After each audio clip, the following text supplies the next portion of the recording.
to that tweet that I put out, Vendetta replied saying that Gambit are the team that practices the most, and they're probably doing these like insane unhealthy hours, which we shouldn't be doing, according to Astralis in 2017. So everyone started practicing like 3.5 hours per day and taking yoga classes and meditating.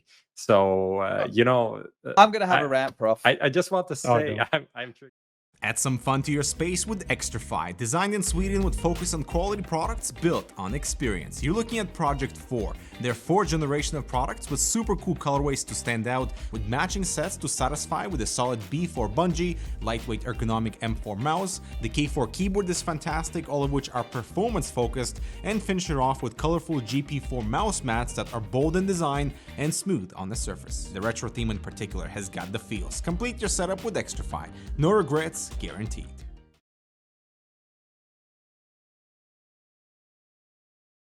Fist bumps go to the teammates. I wanna see you falling fast. Win the round. Win the game. Parry Match, your esports teammate.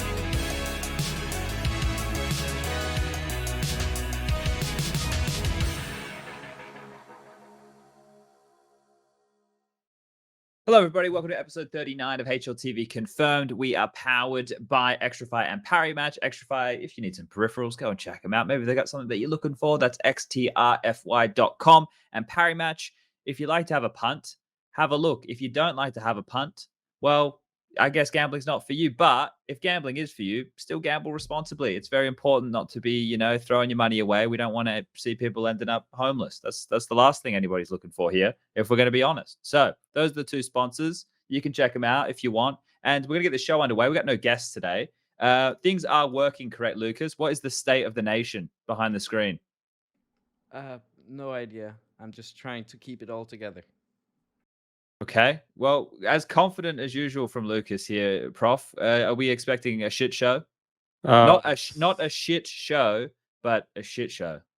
A shit show always, I guess. Better to prepare for the worst. Expect a bit, whatever, however that works. It's the same. Bob's your uncle. Fanny's your aunt. just move on. And it all comes together eventually. Striker, how you going, mate? You told me it's hot. Yeah, it's like 30 degrees. I mean, man, it's pretty crazy. Okay, well, how are you dealing with that? How do you deal with that? I mean, I have like a mobile AC unit, so it's like when it gets too hot, I can turn it on. It's not too bad. But those are loud, right? But yeah, kinda. So I can't really have it on. I think I can have it on during the show. I'm not sure how much the mic actually handles it. I haven't really tried it yet with the mic. I have some neighbors just doing some like work. Obviously, just started right now. Like the drilling and shit. Right. I hope nothing goes through. I can't hear anything. That's nice. Well, we all love our neighbors. My neighbors are like their patio is directly above where my room is. Like the place that we live is like ours is like on a lower level. And there's a massive hill. Yeah. And then like their place, they're fucking noisy as shit above us today. I stayed up till 3:30 a.m. last night watching XQC. So I was asleep until about 11 today. So they were very noisy. I didn't appreciate that. But let's kind of narrow in for a second. People at home. If you're here, if you're an audio listener and you're in the early stages, what do you have to listen to here today? We're going to talk about DreamHack Masters Spring and the NAVI victory. We're going to talk a bit about Flashpoint, the RMR event that just started. We got the CIS one that's going to be kicking off soon as well, and then all the regular hijinks that we get up to here. So before we throw to the recent news, I really want to take the time to dig into a couple of key topics. The first topic is an important one and close to my heart. Now, as a recently reformed sports mode user, I now brave the forums on a regular basis just to see the Scourge out there doing their best work. And I was reading a thread today, and these ones always draw my eye because you guys are always terribly mean to Pimp out there. But this one was just called Pimp. And I thought, how horrible are people being today to a guy that they don't know, that they've never met, that they're judging off of all of these things, and they just want to be a cunt. And I thought, let's see just how mean they want to be. But this is where I really started getting some traction. Mr. Clannad underscore 2002 as the first reply in this thread titled Pimp. Says, why would you even watch his streams? Now, that's not the question I want to get dug into here. I'm a narcissist. I want to focus on me. As you move on down, he has another reply to an individual, and he says, I personally can't stand him or SPUNJ. Old, mediocre players who think they know everything there is to know about CSGO. You can just feel it in their voices. But I do agree that he is one of the few streamers right now who play CS and whose stream quality is high. Now, I don't care about the pimp stuff, guys. We're focusing on me. Make sure you guys keep that in mind here. Now, autistic kiddo, right? Autistic underscore kiddo. Just so this is helping everybody with the context of the individuals we're dealing with here. This guy's in my corner. He says he was a top 10 in-game leader. Now, no, wait, he was top 10 team in-game leader. Definitely not top 10 in-game leader. That'd be ridiculous. He does know something in the game. B underscore Tannen has quickly replied saying, what the fuck? When did he in-game lead a top 10 team? Then there's a bit of back and forth. And now a guy called Frogmin has gotten involved in this conversation. He said, nah, SPUNJ hung up the mouse and keyboard 3 years before Renegades peaked high in the top 30. Now, guys, I want to point this out. Back in 2015 at Gfinity, when we took a map off of NIP and Fnatic, it was just best of two. So technically, I guess we drew the series. After that, Duncan, he had like power rankings at the time. And Vox Eminor, we came in at number 10. So there we go. By some realms, somewhere once in history, we were considered a top 10 team. So fuck you, Frogmin. I'm not. I don't. I think that. Also technically HLTV rankings only started 2015, like somewhere probably after that. So you can't even say that you weren't top 10 I made it at that time because there's no relevant ranking to point towards. So essentially, you are right. But I think we should do this all the time. We should just pick a forum post and just read it, and just I could give you guys characters, right? I could go Striker. All right, Striker, I want you to play B Tannen, Prof. You know, and we could read it off. Yeah, we give it a crack. It could be a new thing we do. I see that you delved into this, like replying to people on social media with like reason and without being like angry or anything. Yeah, and it's perfect how it works out. It's like someone tells you something that you suck. You go, I respect your opinion, but I disagree, and then he's like, you're the best, man. I'm your biggest fan. Yeah. Keep on doing what you're doing, even though he just said what you're doing is shit. And it works out. It's actually better overall, I'd say. I had a revelation with this recently, right? Because I really, if I'm going to be completely honest with everybody here, I don't really do anything else with my time or my life than play this video game, right? Or watch this video game or do something with this video game. So like when I read like uneducated opinions on something being touted on the internet as like fact, it like pisses me off because I get mad that people think something which is just so far-fetched from the truth. So then what I would do is just lash out and call somebody like brain dead or like a dumb cunt or like just like be mean. But I thought about it. Like it's kind of my job to educate people on shit they don't understand. So if I go in like nice and I say, hey, you know, it's cool that you think that, but this is why that's not the case. And then if they still continue to just be a cunt, then what I do is I pretend they're a comedian on the internet and they're just making jokes. So I'm like giggling along. I can have a laugh too. And it saves me from losing my cool so often. So it's not going to last for long, this stage. So if you guys want to be mean to me on the internet now would be the best time because I won't actually lose my shit. Actually, maybe it's the wrong time. Maybe you want me to lose my shit. Anyway. This is personal growth, though. I love it, man. Yeah, live for everybody, right? You're learning with me. But the other thing that I wanted to talk about here today, and this one I am upset about, and this one I really do want to apologize to all the fans at home, losing the show match. Now, we organized the teams by age, and I ended up with the older mob, as I am the older man of the bunch. And I just don't think my team had the hunger to win. I'm not going to lie. I ran them around the map. I was naming the spots. I was showing them Hugo's bedroom, Polly's pocket. I was showing them Beehive. I was taking them all around, right? And I was giving them the lay of the land. We're talking through who knew what smokes. And then when they started buying 4 AWPs, I just knew we had lost. It really pained me. It really pained me to see the environment falling around me. I was rattled. I couldn't focus on my crosshair. And I lost. And that's going to probably be one of the darkest days that I'll have to remember for the rest of my life. But I'm glad that you all witnessed it. I mean, you had that game. You're in a good position. What do you think was like the key moment when everything fell apart? What happened? I think when Chris J and I were in spawn. Now, Chris, I want to give him a big thumbs up. One of the only other members to know a smoke from my team. So mad respect. When we tried to both do a smoke from spawn, but from the same position, and I blocked him while throwing my smoke, that's when I knew it was over. That's the moment I knew. It dawned on me there was no way out. And just from there, we got hammered, right? We just got absolutely hammered. I couldn't get a kill. I couldn't get it done. I was in tatters, and it's my map, you know. Anyway, we won't drag on with this. You guys got the apology out. I've got everyone at home. They know. Anyway, let's get into the recent news. Play the bumper, Lucas. We'll change the tone of this one, shall we?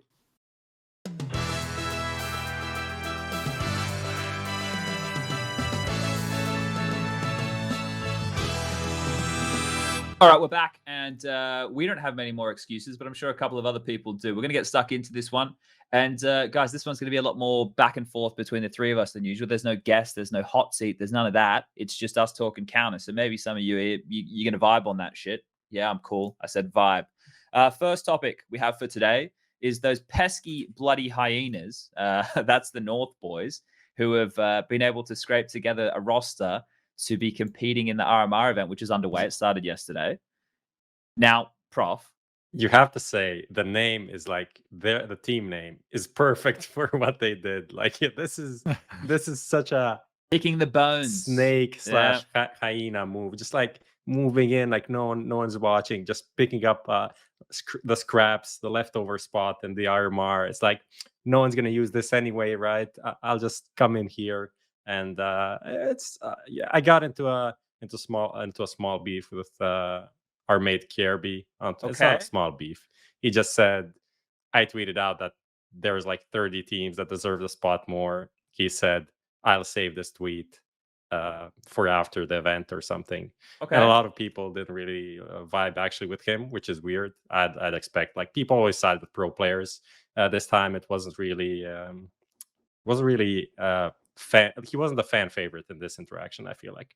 Although I have to say, like, I understand why they did it. The biggest problem is that essentially they're not going to be playing with Cajun B. That is more or less expected.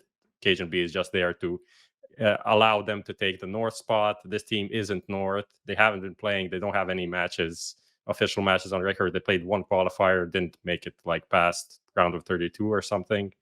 So this is not a team that by any means is like deserves to be in the RMR. Like, it doesn't matter how good they are and how good they might be in 6 months.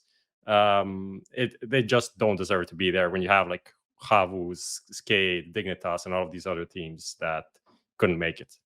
I guess when we look at this, though, Striker, there's probably a couple of reasons. Well, the main one, obviously, so they can get the notoriety behind the name, right? They get into an event like this, and hopefully if they can do something, then maybe that can see them getting picked up by an organization in the future.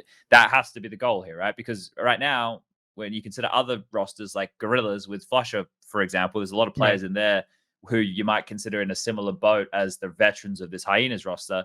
People were going to be clamoring to get the spotlight on them, right?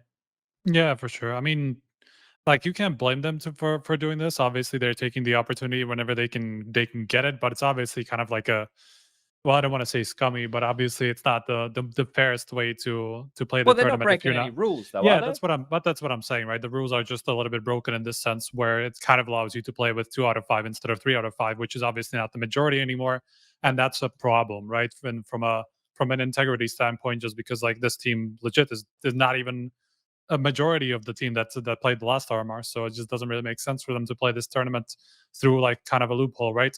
I mean, I'm saying it as if we're assuming that this is going to happen. We don't actually know yet, but we're assuming that this will eventually happen. That Professeur will just step in as like the registered substitute. Sure. Well, that seems to make sense, right? And I think here with this one, that there's Prof, your interaction with Kirby is probably the summary of what we would have said here anyway, right? It's like, well, we don't expect them to do a lot, but if they do something, we'll see after the event, and then I think that right there, your little conversation, your little back and forth is perfect. That summarizes the whole thing. If they do something in this event and they're able to upset some of these bigger names and show that they can compete, then great. You know, we're not going to forget how many years in North that they sat there doing fuck all. We're not, right? That's the truth of the matter here. And that's why so many people don't think it's going to work. If it does, great. Then we know, well, or we could start looking to where some of those root causes may have come from. Was it already getting paid too much money so you don't have much motivation? Was it some of the members in the team before? Was it the organization? Was it the management? Where was the issue? Well, we're going to be able to start identifying some of those depending on the type of Counter-Strike we see them play. So this is where these names, the ones that we no longer have expectations in, get to blow our socks off. Or they get to just lose, and then unfortunately everybody will be like, yeah, well, we expected that. And that's the harsh reality of Counter-Strike these days. It's all coming at you so quick, right? It's not like you can just stay towards the top dogs anymore. Yeah. I'll just one more mention, like in the past when teams did this, it was Hellraisers with Dead Fox. I think it was Hobbit for Dead Fox or something like that. And we had Cloud9 also doing it, something with Golden and those guys. All of them didn't really have a good result at the event. It doesn't really mean anything. Karma doesn't exist, or maybe it does, but like it's most of the time when stuff like this happens, they don't really do much. So whatever. I guess like good luck overall, even though I don't wish them good luck at this event. That's it. They're two members. We'll get to this later when we talk about the Flashpoint event, but I just had a quick click on their thing right now. And in terms of like ratings based on the past 3 months, only 2 of their players have been active enough to have a rating based on the past 3 months. And Professeur is 0.99 and Borup is 0.89. And the other 3 don't have a rating at the moment, right? So it's so unknown. Teams, right? Yeah, and that's the thing. It's just an unknown entity yet again. So let's keep this one moving along. We won't dig our teeth too much into this one. Move into the next topic here. Let me send you the link, Lucas. Now this is ex-Winstrike who were operating under what was it, EPG Family. Yes. They've been signed by Entropiq. I assume that's how we're going to be enunciating their name. Is there? I didn't read the article. I'm not going to lie. I saw the news and I went, that's cool. They got an org. Is there anything that people at home should be getting excited about Striker with this org or Prof? I don't know which one. Maybe neither of you read the article. Definitely. I guess this is me because it is a Czech organization that signed them. So there we go. Perfect. I mean, I know them quite well. I've been in really close contact with them for about a year now, or maybe half a year or so. They were founded like early last year or something, so they're super new, but they are already like by far the biggest organization on the scene, on the local scene at least. Okay. They have a lot of like structure for how like they are essentially a local team. Like they actually have the kind of structure that's kind of on par with some of the big teams we have in CSGO, where they have a lot of like performance coaches and mental coaches and all that type of stuff that you kind of want to have around your team. So there's going to be like a relatively high amount of support coming this team's way. It's not like a super like whatever startup organization that has nothing going on. They've actually been expanding super quickly. So it's just generally like a good move for obviously both sides. These guys have never been like anywhere near the top in CSGO in terms of the organization. So they get some more exposure with this being a top 20 team now. And they're actually taking part in a lot of these like smaller-ish tournaments, and then obviously ESL Pro League in a few months. So from the organization's standpoint, I feel like it was just like a no-brainer. Like as long as they had the money and they wanted to have some more exposure, like this was the team to get. This was the best team to get, essentially. Like this is the highest ranked team without an organization. So makes just perfect sense for them. And obviously the Russian guys just got an organization, got some salary after being on the free market for like a month and a half, and some problems with another organization that didn't end up signing them. So just obviously good news from all perspectives. And yeah, the only thing I would add is just it's been super weird to see the contrast between what the international community's response has been like and what the local community's response has been like. Okay. Because this is a team that has kind of like stated their goals to bring like the Czech scene like to the top of the European scene and stuff like that, to bring some of the local talent a little bit further, right? And then they end up signing like an international team, and that really didn't sit well with a lot of the local fans. Even though they actually kept their local team, they still have a secondary team now, essentially, that used to be their primary team, who is like the second best team in Czech Republic. So it's not like they aren't good. or anything like that. They're just not very relevant internationally, right? Okay. And so the local fans have been super critical of this move. They're like, "What the fuck? Why did you bring in Russians? Like, get them out of here. Just like support the Czech scene, right?" And like meanwhile, the international response has just been like super. Like, this team actually got some support, man. This is great. Yeah. Like, it's been just the polar opposite. I think that's a really like this goes for everything for people, right? But it's the where you're standing, right, is how you're going to view these different things. So obviously you're going to want what's good for your nation. A lot of people are still like that in terms of the nationalistic pride and carry that around, and we can even see that in certain matches we have and stuff, right? But if you're looking at it from a business perspective and you're trying to get your name out there and make some money, well, you kind of have to make some harsher business decisions, right? And this one here doesn't seem, it seems like you're going to help a team who've been working really hard, playing a shitload of matches with a bunch of up and coming names who a lot of people haven't heard of, right? If you look at this roster, and if you haven't been paying attention to these ex-Winstrike boys with Hooch as the coach, right? It was like Forrester and Krad. I remember they were playing for Dream Eaters with like Sviat and that back in the CIS and minor. then Hard Legion after that. And then Lackey and Elian, I remember seeing those two as well. I was commentating something, I think it was like last year or something, and I remember seeing their names. It was early last year, actually. Yeah, during the Road to Rio stuff. They're in the original, like the old Winstrike before they changed all of these players. Yeah. Back when, I think before Hobbit even, or maybe around that time. I think Jonta was coaching at some point, and I think Lucky stuff joined like with Hobbit. Yeah, something like that. Yeah, and that those boys like always seemed like they had a bit of like raw skill. And then the funny one, it's always just hilarious. Like I never take him serious, but I probably should. Is Nickelback, right? He's the in-game leader of this team, and he's also been around. They're all pretty young. I just haven't looked at their ages here. So this is just another one of these CIS teams who have now cemented themselves. Well, they're 20th as per your rankings right now. So like think about all the CIS teams we have in the top 20 right now. It's actually pretty crazy. You were talking about that before, right, Striker? About what? How many CIS teams we had in the top 20? We had 6 teams in the top 20. Gambit 1, NAVI 2, VP 7, Spirit 12, Force 15 now after their... Oh, fuck, where was it? Yeah, they went plus 10. Spark, right? They also, and then Entropiq are 20. Force also won the Sweet Spring, right? They beat a couple of good teams there, including Furia and ex-Winstrike as well. So they have a couple of scalps from that. I think Skate as well that they beat there. Yeah. Okay. So some pretty decent squads coming in there. Now let's we got anything we want to say on the Entropiq roster, Prof, or you good? No. Okay. We'll get through the recent news now. Just a quick little touch base with Asia. Lucas whacked this one up for everybody. This is a pretty recent tweet coming out from Impression. Yep. Now that's Switch chat. Let's not link it there. Here you go, Lucas. Whack this one up for everybody at home. So this news here, for those who haven't been paying too much attention, there was like a super team from Southeast Asia / Asia getting assembled a while ago now. It was NG was the name. They had like Urcast, obviously of Renegades fame, or what were they, Greyhound fame? Greyhound, yeah. Yep. Then we had Xcurate. You guys remember Xcurate from his time with Entire Lu. CBBK, I remember him. I was always like watching the weird Thai. Was it Thai or was it Filipino? I always get this wrong. Yeah, I should. That's probably a part of the word you don't want to get those things wrong. But there was him, obviously Impression, the guy making the tweet, and let me bring it up so that I can make sure I don't miss. Oh, and Zion, obviously from South Korea. So that mob right there, now that they're teamless, they're looking for a new home. I think things are going to be pretty grim in Asia, Prof. I don't know about you. It's like kind of even tied with the second part of the Asian news, which we had the Wings Up team being disqualified and all of that. Like the situation there is that you don't really get a lot of coverage for like Asian matches on HLTV, and if you're not like a Chinese only team, which they have their own scene and their own things going on, like a team like this that is international, you want international coverage, right? And these guys played only a handful of matches since they got together in January when they finalized the team.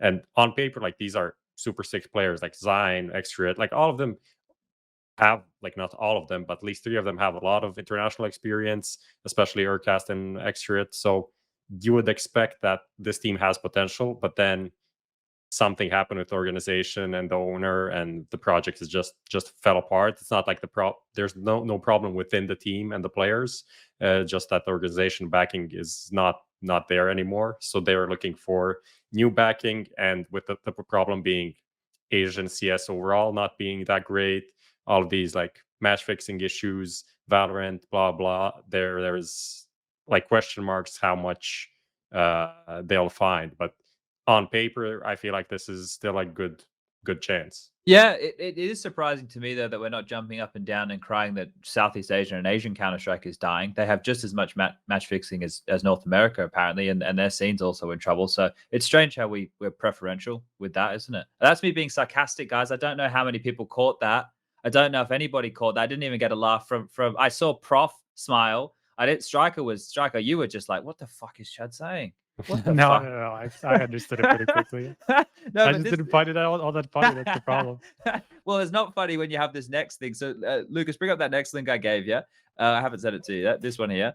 And I saw Richard tweeting about this, right? And I saw the clips, and I was just like, this.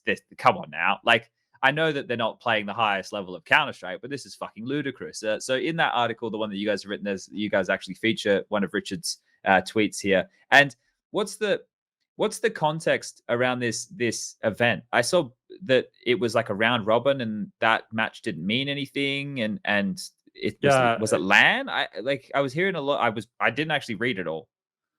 I think it was on LAN. Okay, that's even worse. Like, yeah, it was on LAN, and they planned one before, like when Corona started. It was like the same Wuxi Willakau power. It's pronounced probably. I butchered this completely, but it was on LAN, and they had like a round robin group stage going into playoffs. And of course, some matches won't mean anything, or they will mean something in terms of seeding and how the bracket is going to look, and that can be worse because essentially, at least what people said happened here was that they wanted to lose the game, so they didn't play against a better team. And also that team had some like conflict of interest problems with the Wings Up team because of one of the players owning another team. That's a complete nightmare, of course. So essentially, when I saw the clips being linked before Richard's tweet, and you read the comment, it's like, oh, what the fuck is this obvious match fixing? I thought it was going to be like some not match fixing clip. And then I opened them it. being bad, yeah. Yeah, you know how people are, this is match fixing. Like literally every game that isn't even some of the tier 1 games, you'll just like go into the comments. It's like, obviously 3-2-2, whatever. And then I see this, I'm like, okay, this isn't good. This definitely isn't good. So yeah, essentially they got disqualified. The tournament is no longer featured on HLTV, and okay. I mean, the results so far are actually, is it? I don't know. I'm not completely. It doesn't solve the problem, unfortunately, right? This stuff's probably like, it's almost like China's in their own little bubble, which is they are really when you look at them in context of the rest of the world anyway. So it's like it just sucks because like we get our optics on it, but there's nothing that we can do about it. Like, I know that sounds like a fucking defeatist attitude, but like what like, Striker, if I was to say to you, like, let's say we worked at a company and we wanted to work out, like, if we were Valve even, and we wanted to work out how to fucking sanction this shit and like work out how to punish it, like, where would we even start? Could we even, like, that? You'd have to start with Perfect World, right? Like, it's fucking, it seems impossible. Yeah. I don't know what the solution to this is, because it seems like super systemic. Like, it seems so deep in the Asian scene in general. Like, there's been so much match fixing going on over there, like so many cases. So it's kind of difficult to figure out like how to get to the root of it and how to fix it from the ground up. It just seems like a weird mentality that the guys have. I'm not entirely sure. Obviously, what Valve can do is just ban these guys from, if something gets proven, obviously, just ban these guys from majors. And I think anything that they can't really tell other organizers to ban them as well. It's just kind of not really their forte. But that's as much as Valve could do, at least. Yeah, it's a curious one here, but we won't spend too much time talking about the Asian Counter-Strike. Just a quick little check in here. Maybe I think the only thing to mention is that Vici won the RMR event over Tyloo in the grand final 3-1. So that's something just to keep just like in the back of our minds in terms of like major qualifying. I just love how Advent's still just giving it a crack. You know, he's still fucking getting it there. Like this was the guy I remember, because like Blair's like the go-to guy to talk about with this stuff, because he's keeping his ear to the ground, right, to at least hear what's going on. And like apparently Advent was like, you know, he's probably the best mind that they have in Chinese Counter-Strike in terms of like actually approaching the game. But when he's tried to be it from a coaching standpoint before or helping the Tyloo guys out with stuff, they're not having a bar of it, which is weird. Like, I know a lot's changed. Maybe a lot's changed in the last year and a bit since we've been locked down. But Tyloo was super dominant last year, right? And it only started to get broken by Vici towards the tail end, I thought it was, if I remember keeping up with it right. There's some like insane streak of, I don't know, like 10 matches lost. And they're essentially playing every tournament, and every tournament is just like Tyloo. And then Vici managed to turn it around. Yeah, it's like if you have a look at just the head-to-head between the two teams, it's just like it's a fucking novel. Like that, it's ridiculous. But anyway, let's not get stuck in this too long. Let's move forward here, Lucas. We're not gonna play the bumper here. We're gonna do it after this one, just so I'm in the right place. Okay, we had an event come to its conclusion over the weekend. It was DreamHack Masters Spring. Now, from your perspective, Striker, did you catch many of the games? Did you watch much of the broadcast overall? Yeah, I caught like I think the vast majority of the tournament, or at least the playoffs, not the group stage. Okay, so just like generally your viewing experience, how did you find it? Was it okay? Was it jar? Like, because as for those people not too familiar, this one here was run like DreamHack X ESL. Right now that they've joined even more forces. They were technically joined before anyway, right, under the MTG umbrella, but now it's a closer like kind of relationship going on there. So we were in Cologne again.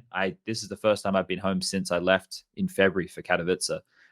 So we were in Cologne again, same studio, same green screen. I don't know if you guys at home worked that one out, but did it just feel like another one of those events, or did it feel a bit different because of the DreamHack stuff? Yeah, it did feel definitely had a slightly different feel, especially because the HUD stuff that kind of like had the DreamHack Masters vibe to it, like the colors and stuff like that. We talked about it with Prof when we kind of noticed that there were some changes to the HUD, and I think we both liked it. That was like a nice change up just to make somewhat of a distinction between like the IEM events or like ESL ones or ESL Pro League, and then the DreamHack Masters, right, which is still kind of like a brand on its own, even though it's kind of like under the same umbrella, like you said. So it had a bit of a different feel than like every other ESL event, even though like it was the same production essentially. And in terms of the matches, they were actually really good, like some of them at least. So can't complain. We started the best of 5 discussion again, Prof. Who would have thought? There we go. So do you want to, because it's just better coming out of someone else's mouth for once, explain to the viewer the reasons in which we did have best of 5s before and why it made a little bit more sense than it does now?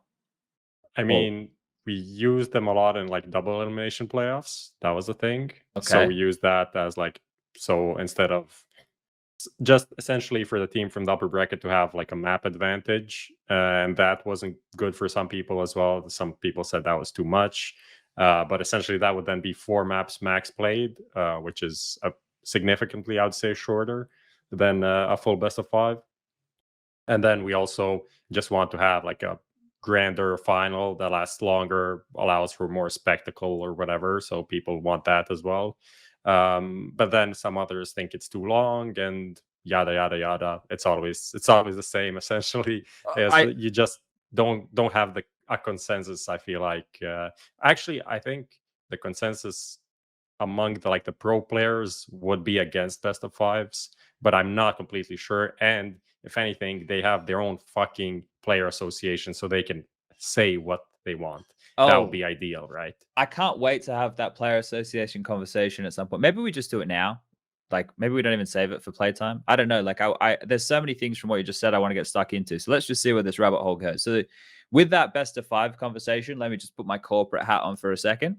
So back when we were in arenas, ladies and gentlemen, boys and girls, everybody playing at home, when we had 3 or 4 days in an arena over a weekend, and you, maybe not you, the viewer who's never left your bedroom, and you get to watch it all on Twitch or YouTube and enjoy it however you want, and then they'll be saying, you can't watch it on YouTube. I read a guy the other day made a comment about saying like how there was something about like I forget the exact term. Maybe it'll come to me. Fuck it.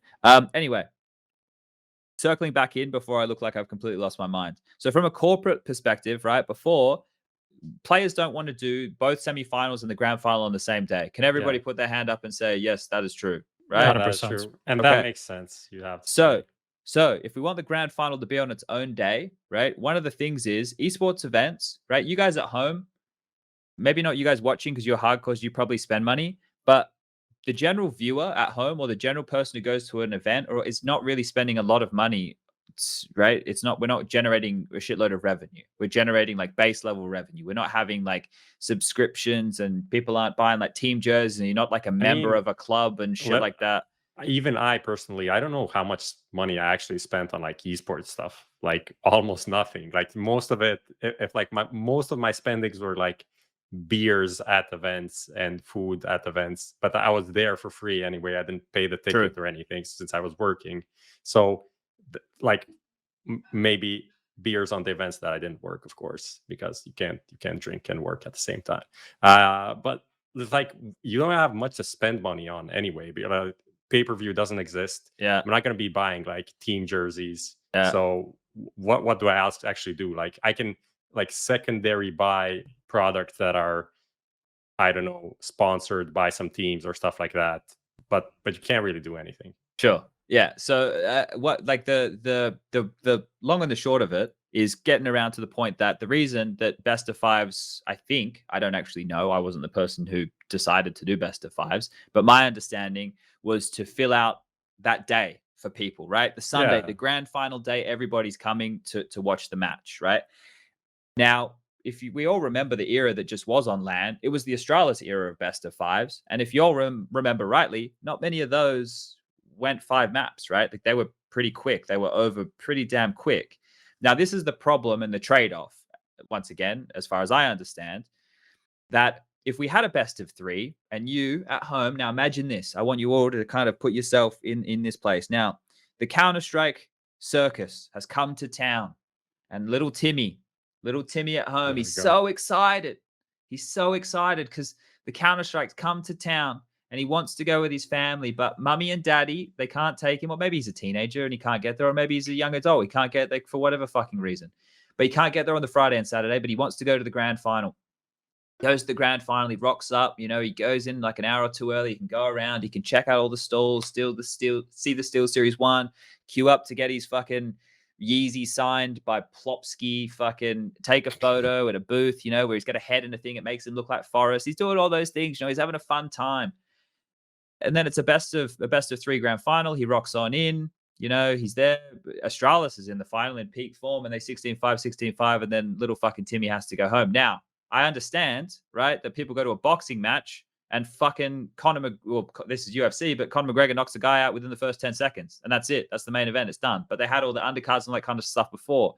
I think events like ESL, for one point, obviously, we're doing more show matches. So that gave a bit more value. But if we're going to be honest, these show matches, when it's like people like me or Henry or Machine, or like you guys are getting fucking clowns out there. You're not actually getting like good Counter-Strike. You're getting entertainment, right? And then the finals meant to be where you get the good Counter-Strike, the shit you enjoy.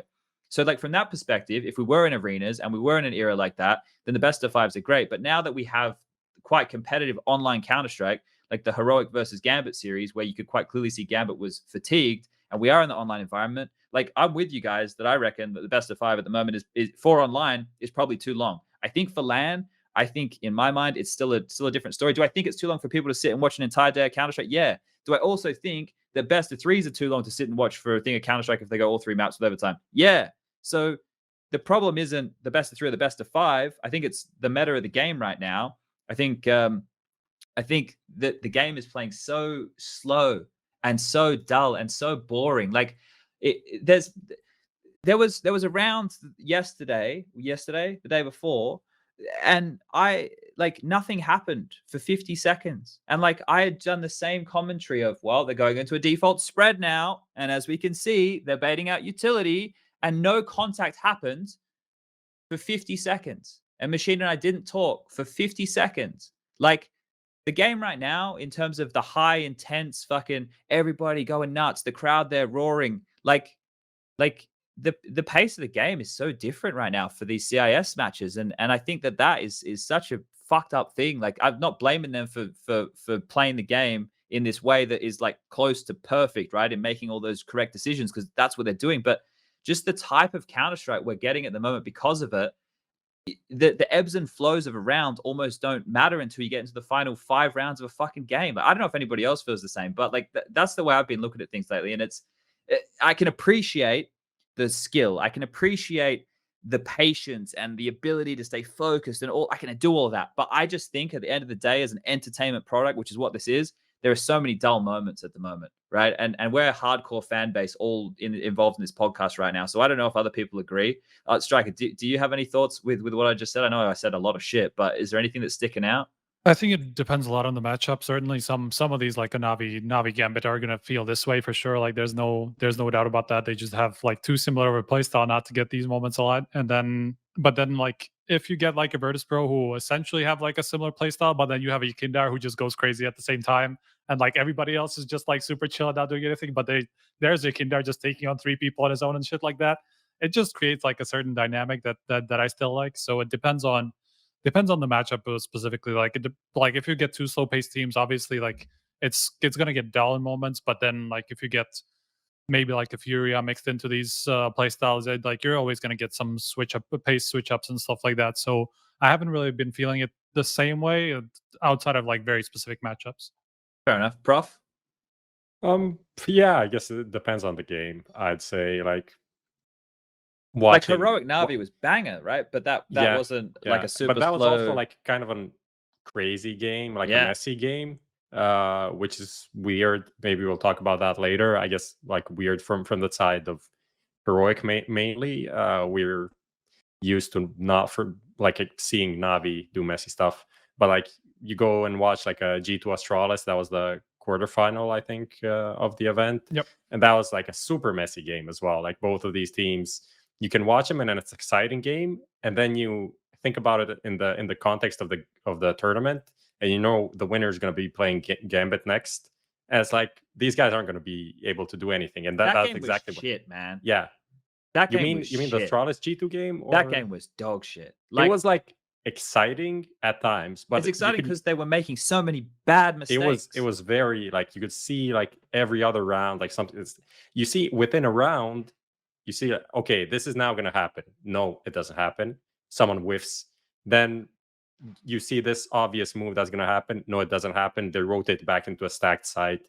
And then 3 or 4 times within the round, the thing that shouldn't happen happens. You're like, this is exciting, but it's stupid. And you can't beat Gambit with this. You're just going to be destroyed. So that's kind of where CS is right now. I feel like it's very competitive, but at the same time, like the couple of teams that are really good are so much better than the rest. Yeah. No, I think I think obviously we're going to start talking about Navi now. Obviously the eventual winners of the event, and this is probably a good springboard to start talking about that. Lucas, I'll link you the HLTV page so you can give the viewers at home a little bit of visual tantalization. But all in all, I think that for everybody watching, it was probably pretty clear that Gambit and Heroic seemed levels above everybody else until we had the Heroic Navi game, and then we had the Navi Gambit Grand Final, right? Like up until that point, everybody was still kind of holding their breath. Like, is this Navi legit? Like, we've seen exciting Navi before, but like, what? Like, can we get our hopes up? Then the Heroic game was fucking awesome, and the Grand Final was such a good showing as well, right?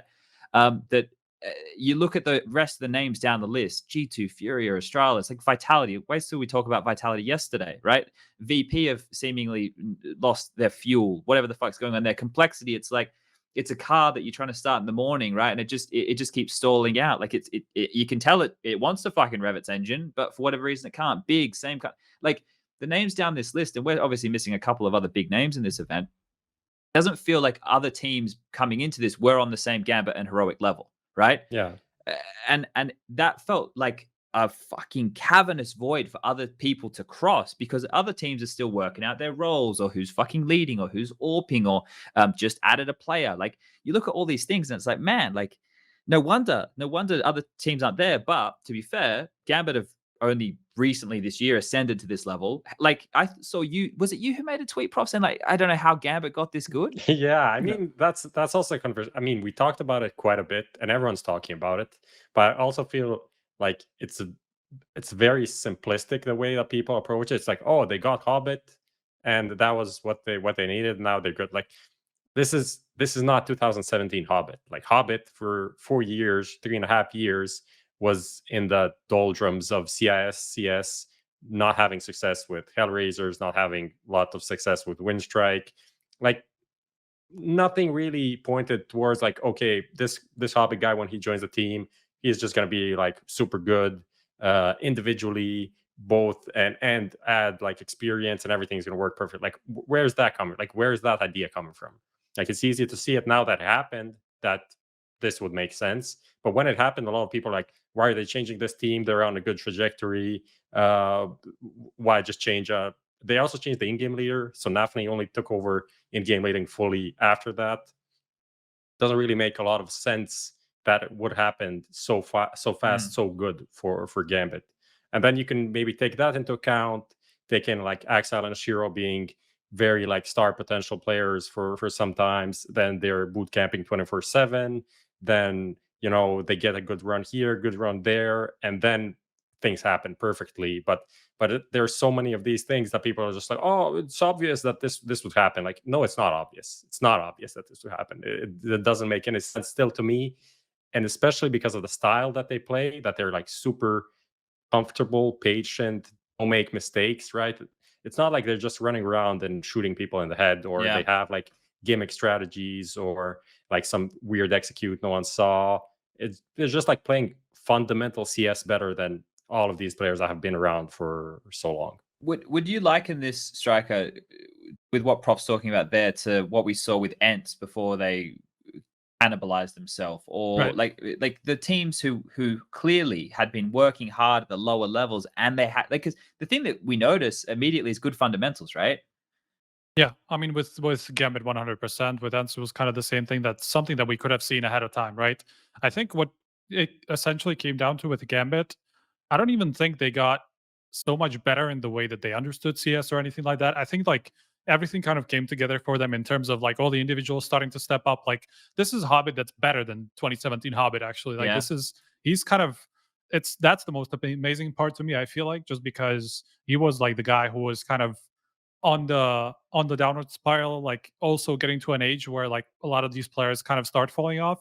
He's not that old yet. I think he's 26 now. But you know, this is kind of the starting age where like some of these players will start falling off. And with Hobbit, it actually started to look like it would happen to him a little bit early. And then now all of a sudden he's like in better form than he was 4 years ago, you know, with this team. So I don't know if it's just him feeling a bit more comfortable like with this specific lineup, but it's just him kind of finding this form combined with them like snowballing all this confidence. I think that's kind of like the big combination of why they got this good. I think they always had the fundamentals, but they needed like some of these individuals to start stepping up a bit more consistently, and just to get some confidence against the best teams, because they hadn't been meeting those for a long time. It's just like it's really been this year that they've only started to get a little bit more exposure against these teams. Sure, but do you guys think that might be like a perfect storm? Because when you think about the if we backtrack this, right? If we start when the pandemic kicked off, that's just when NAVI won Katowice, and that's what we thought that NAVI were going to continue that through. Then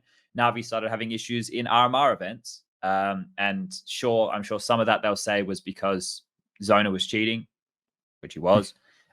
Some of it could be a motivation thing. We heard out of plenty of players' mouths last year that it's hard to be motivated, not seeing your teammates, not having the LAN events.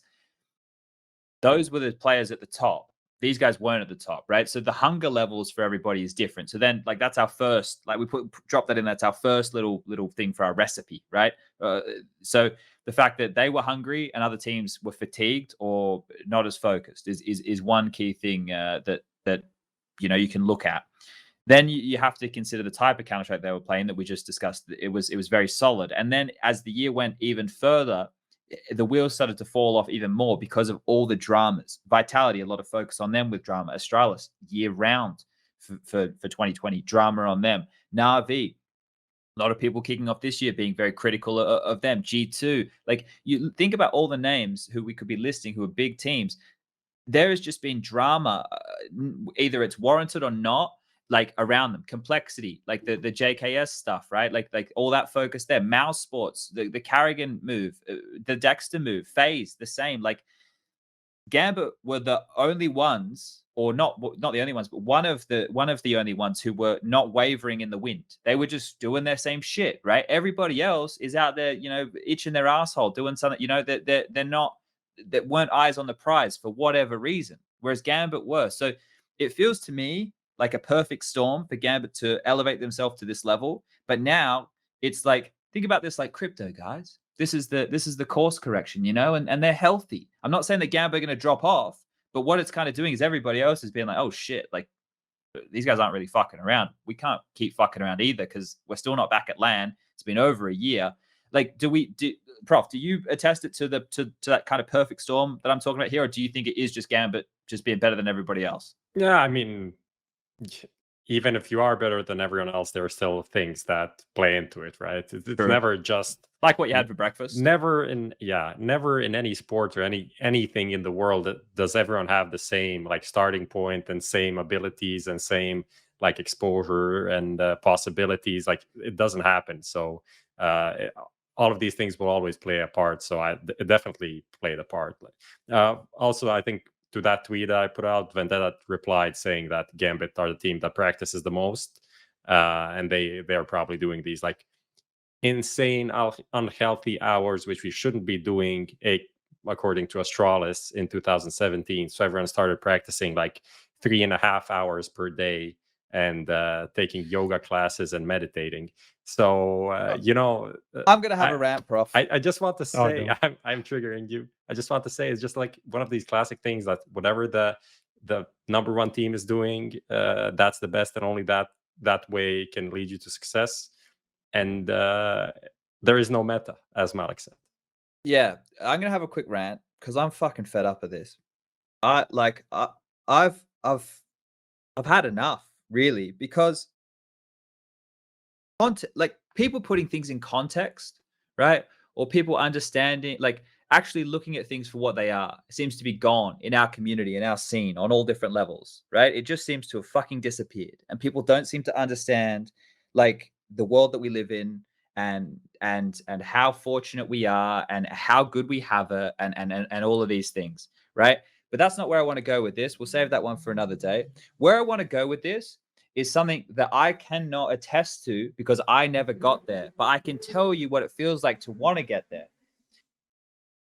In life, right, as Prof said, not everybody is dealt the same cards. Everybody has different starting block. They have different ways that they view the world. They're taught different things. Your parents are different. You learn differently. You go to different schools. You learn different languages, all those things. But one thing, I think, no matter where we come from, right, and the way that we view the world, that we can all understand is to be absolutely elite at something. Now, don't think of that word like elite crew that you see every day of the week. Understand, right? Elite, to be elite at something, not to be okay at something, not to do it as a fucking pastime, not to do it as an occasional hobby where you're making fucking clay on Sunday just for something to do because you're not doing anything on your weekend. To be elite at something like Counter-Strike, or being a UFC fighter, or being a fucking jockey riding a horse, or being the best in the world at fucking ping pong. I don't give a fuck what you want to be the best of the world at, but understand that if you ever want to be the best in the world at something, there are, 7 billion? Maybe we're at more than that now. I don't really keep up. I think we're at 8. Closer to 8 now, yeah. Let's go 8 billion. There are 8 billion other fucking people on this earth, right? And not all of them want to be the best Counter-Strike player in the world, but I can tell you a pretty big fucking chunk of people do. And the difference between the people who are the best and the people who are just existing is that fucking drive. And I don't care what we think is like healthy or not, because, right, I'm not saying sit here every day and play 15 hours of Counter-Strike. I would never tell anybody to do that. But if you want to be the best in the world and that's the way you're going to get there, then that's the way you're going to get there, right? Like, people can get their own path to that point, right? And however they choose to do it and whatever they decide to sink into with their time and however many games they want to play and how many tournaments they want to play and how much deathmatch they want to play and how many demos they want to review and how many smokes they want to fucking learn. That's completely up to them. There's no fucking boundary. This is what people decide. You can be as obsessive as you want, right? And that's the key point. Is this, there's no rules for this, right? Nobody's coming in here and putting a blanket down and saying, this is how many hours of Counter-Strike you should play a week, or this is how many hours of Counter-Strike you should watch a week, or this is how many hours of Counter-Strike that you should spend commentating a week. Nobody's coming in here doing that, right? And the reason is it's a fucking open circuit, right? You can practice as much as you want. You can plan as many fucking tournaments as you want. And you can be, if you want to become the best in the world and you want to go in that direction, then you have to fucking make sacrifices, right? I don't give a fuck that you don't get to see your family because you decided that your priority is to be the best in the world. If that's the decision you've made, then that's the decision you made. If you've decided you want to be the third best in the world and you want to see your family, and then that's fine, right? That's cool. You can do that. But the thing is, you can't have your fucking cake and eat it. This isn't how the world works. And I don't know how we've gotten there in this society that we live in now, where people just think that everybody needs to be the same and everybody needs to do the same shit. No, that's what separates fucking human beings, is some people do things better than others. And you have to make choices in how you want to do those things. So can we just fucking remember that for a second and just really let that sink in? Because we're playing a video game for a living. I'm talking about a video game for a living. Can we stay grounded for a second? There are bowlers who want to be the best bowler at 10-pin bowling in the world. There are probably 3 or 4 or 5 or 10 people who are really good at bowling. I'm going to tell you that we have shitloads of Counter-Strike players who are really good, who are making more than a good living, who are making a great living. Like, their lives are completely different because of what has been afforded to them by this game and the hard work that they put in and the dedication and the sacrifices. All of that have stacked up. They have earned that, right? But we're in a position where if you compare that to anything else, let's say that I decided that I wanted to be, I don't know, the best fucking, let's say with bowling, best bowling player in the world. That's what I decided I wanted to do instead of Counter-Strike, right? I don't think I would be anywhere near as well off as I am right now if I took that option, right? Let's say I even made it to a comparable position, which I didn't make it very far as a professional Counter-Strike player. You can't all know that. You remind me of it every fucking single day of my life. But I still went a very long way because our industry is fucking amazing. And this is the thing. Everybody in this whole community is just trying to cannibalize everybody at all times. And I'm fucking sick of it. I am fucking sick of it. It is not everybody else's fault that something is a certain way. Can we take some fucking accountability for once in our fucking lives, man? I'm losing my shit. Like, it's just mounted up. I've just had enough of it. There's just so much hate, guys. Like, what are we doing? Can we just be nice to each other and understand how well off we are and savor it, and instead trying to fucking put the cart in front of the horse, understand that this is a slow growth. This isn't going to be the NBA of esports tomorrow because we think it should be. We're not going to be a multi-million-dollar fucking $1 billion industry of selling. Like, think about where we are, where we've come from, how quick we've done it, how many people are involved, how many people's lives have changed, how many people are involved in this in all different scales and levels, right?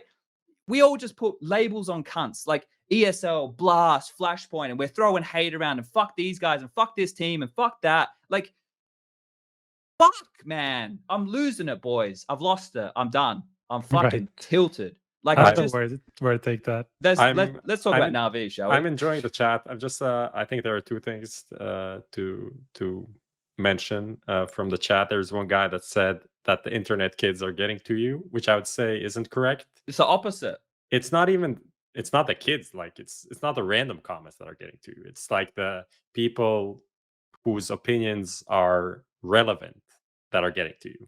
Yeah. Overall, because the irrelevant opinions at this point, like, you know, they aren't going to change anything, but the people that have power will, or maybe will, or whatever, and they push the narrative that these other smaller internet kids follow on the internet. Yeah, and look, here's the thing, right? There's definitely a lot of malpractice going on. There's definitely a lot of shady cunts. There's definitely a lot of people doing the wrong thing. There's definitely a lot of that. Like, I'm not ignorant to that. I'm definitely not ignorant to that fact. But I just think, like, there's certain things that we like, we're just attacking and pushing the agenda on. Like, it's just starting to like irk at me, man. Like, I don't think I'm a saint, right? Like, I don't think I'm infallible. I don't think I'm flawless by any means. I've got a lot of shit that's fucking wrong with me. I'll be the first person to admit it. I'm an irrational. I'm a very, like, fiery. You know, I've got a quick trigger. I can be a cunt. I'm a bad son. Like, I could go through. We could do therapy right now if you guys want to do it. But the thing is, it's like, I just feel like we're trying to tear ourselves apart as opposed to looking for, like, what the ways that we can make things better. Like, isn't that what we want to do? Like, isn't everybody who's involved in this wanting Counter-Strike to be the best thing ever? Like, that's why we love it. Isn't that why we're fucking here? Like, I feel like we are the ones killing Counter-Strike. I don't think the game's dying. I don't think it's dying. I might be one of the very few people here in denial, but I think that we, by either our inaction or our action of telling everybody why things are shit, as opposed to celebrating why things are good, right? I think we are killing the game because, like, what can I physically do? Well, I can probably do a lot, right? I wanted to get into a conversation today about the player union for everybody to understand at home of like what we currently have as a player union and what a player union makes sense to a moron like me with a high school education, right? Right? Like, I want to get into that conversation because I think that we need to get into that conversation because what the problems that we've had that are stemming from all of this shit that's been going on over the last 2 or 3 years when we're trying to go in a whole new direction, right? We're trying to go in a direction where we can make Counter-Strike sustainable because here's the thing. We can't just run an open circuit model and expect money to run freely forever without Valve actually constantly injecting, which we know they don't do. So instead of everybody getting on their stupid fucking soapbox every day of the week, go Valve, fuck Valve, Valve, Valve, Valve. This is the thing. Me and Rush, we have a running joke with each other, right? Whenever we see you fucking cunts out there making all these comments, we'll just send each other voice clips of the complaints of like and like just man, like fucking Valve, man, like they don't give a fuck about the game. They won't give us 128 tick servers, man. Like just like think about what we're doing, guys. Like okay, we're gonna come back. We're gonna. Are we talking about Navi? We're gonna talk about Navi. We're going to talk about Navi. We have Perfecto in chat, it seems Hello, like. Perfecto. I think you guys played fantastically. And that's where we're going to start with this one as I reel this back in because I'm having a fucking mental breakdown live on air. Nothing new, nothing unexpected. Is that this version of Navi... actually have an idea. We should just like make that a sponsored segment for our next sponsor. SPUNJ mental breakdown. You don't know when it's going to happen, but you have no obligation to like have it X times a month. But when it happens, it's gonna be epic, as the kids say. Okay. Navi, I really like this version of Navi, right? And not because like even just turn the player names off, right? The type of Counter-Strike they played was the Counter-Strike that we all want to watch. They were flary, they were exciting, they have the individuals to do crazy things, but they also were playing team-based Counter-Strike with game plans and ideas, and they were playing off of each other and they were setting each other up. And I was like, is this Navi? Am I being lured into this again? Is this the time where, like last year when I got excited because they won fucking Katowice and I got excited then and then I got excited again now, but they did it multiple times and they did it against different styles of opponents. So I'm going to put this one to you, Striker, because I just chewed up a lot of time. Is this Navi legit? Not just in this win, but in carrying this style. Doesn't have to be the same level, but this style. Do we think that it's something that they can continue with? Because people love Navi, but we never get what we want out of Navi. Right. Yeah, I didn't think they looked like so vastly different compared to the new Navi. It's just like a lot of the things that they did just worked. I don't think they were like, there was some different stuff that I haven't seen from them before. That's true, but it's not like they vastly changed their playstyle or anything like that. It was still kind of the same Navi that we're kind of used to. It was just that, first of all, Simple was on a fucking tear. Like, to be fair, like he could not be beaten in this tournament. I feel like there's like the normal Simple level, and then there was the Simple that was kind of in this tournament up until the last map of the final, pretty much. Like all of the other playoffs maps from him, I feel like were just like super elite. So like, of course, you get this sort of a Simple level like every other match or something like that, but this time it was just like map after map all the time, and he was just on it the entire time, and he had the people to support him around him. So it was just like one of those, it was the same feeling that I got before where I was like, okay, this Navi kind of looks unbeatable, but we've thought that before, and I feel like this is kind of the same scenario. And I'm always going to be really careful about what I think about Navi just because of their history and how it's always the same thing. Where they one tournament, they look like, okay, this is the Navi that we're going to get every time. Nobody's going to beat them. So like, yes, I agree with you. They looked better than usual. They even like some of the ideas that they had. Am I going to be careful about predicting them to win the next tournament? Yes, of course I will, because it's Navi, man. Okay, all right. Now I've linked you this, Lucas. Bring it up for everybody at home. This was made by Hawker. Now, Prof, if you had to spin this, where do you think it's going to land here? Do we have let me see. What are the options? Lose close game, coach/in-game leader questioned. Okay. Dominate a tourney to give fans false hope. Simple 30 bombs, still lose. Simple poor game causes blowout loss, or play okay, lose to top team. If we're talking about the context of the next event, I'd probably go with the simple 30 bomb still lose. I think that's the feeling that I have for this the Epic League, that we're gonna have at least like 4 or 5 games of 30 bombs still lose. Okay. Definitely. Like that, we actually have an interactive version. Dude, someone made it. Oh, did it really? Yeah, just like it just popped up somewhere. Let me see if I can find it. Here we go. I'll link it, and we can spin it and see what we get. I don't know if we can spin it, but we can spin it at home. Yes, everyone can spin it. You can all spin it. Everybody plays. I'll just spin it, and I'll tell you what I get. Okay. Here we go. I'm getting. It's literally on the edge of simple 30 bombs still lose, so I'll take that. Okay, all right. Well, now look, Prof, if I gave you the same line of questioning as I just gave to Striker there in terms of what do you think is going to happen with this team going forward from what you saw here, is this the same situation? Like you used with Striker, you're a bit hesitant to put your name on this one, to co-sign it? Yeah, still hesitant, I'd say. Okay, why? You just want to see it replicated? Is it just like that? You need the confirmation? That is a thing. Like watching the games, I guess I'm still kind of confused about the heroic game from the heroic sides. So I don't know how to quantify how well Navi played. Okay. That's the thing that I'm kind of struggling with right now. Because I feel like heroic played worse than they usually do. Okay. Like almost as if there was additional pressure on them or lack of composure or something like that.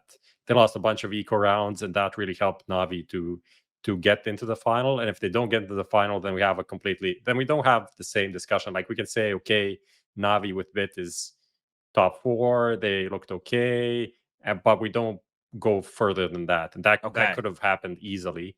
They literally won like a USB Deagle round at 14-13 on Inferno, right? To turn it around. If you want to get started on that, like we can't just talk about one round. Like, no, both those teams were fucking jaggy also shit. Did. It was just like a messy game that could have gone either way. That's what I'm trying to say.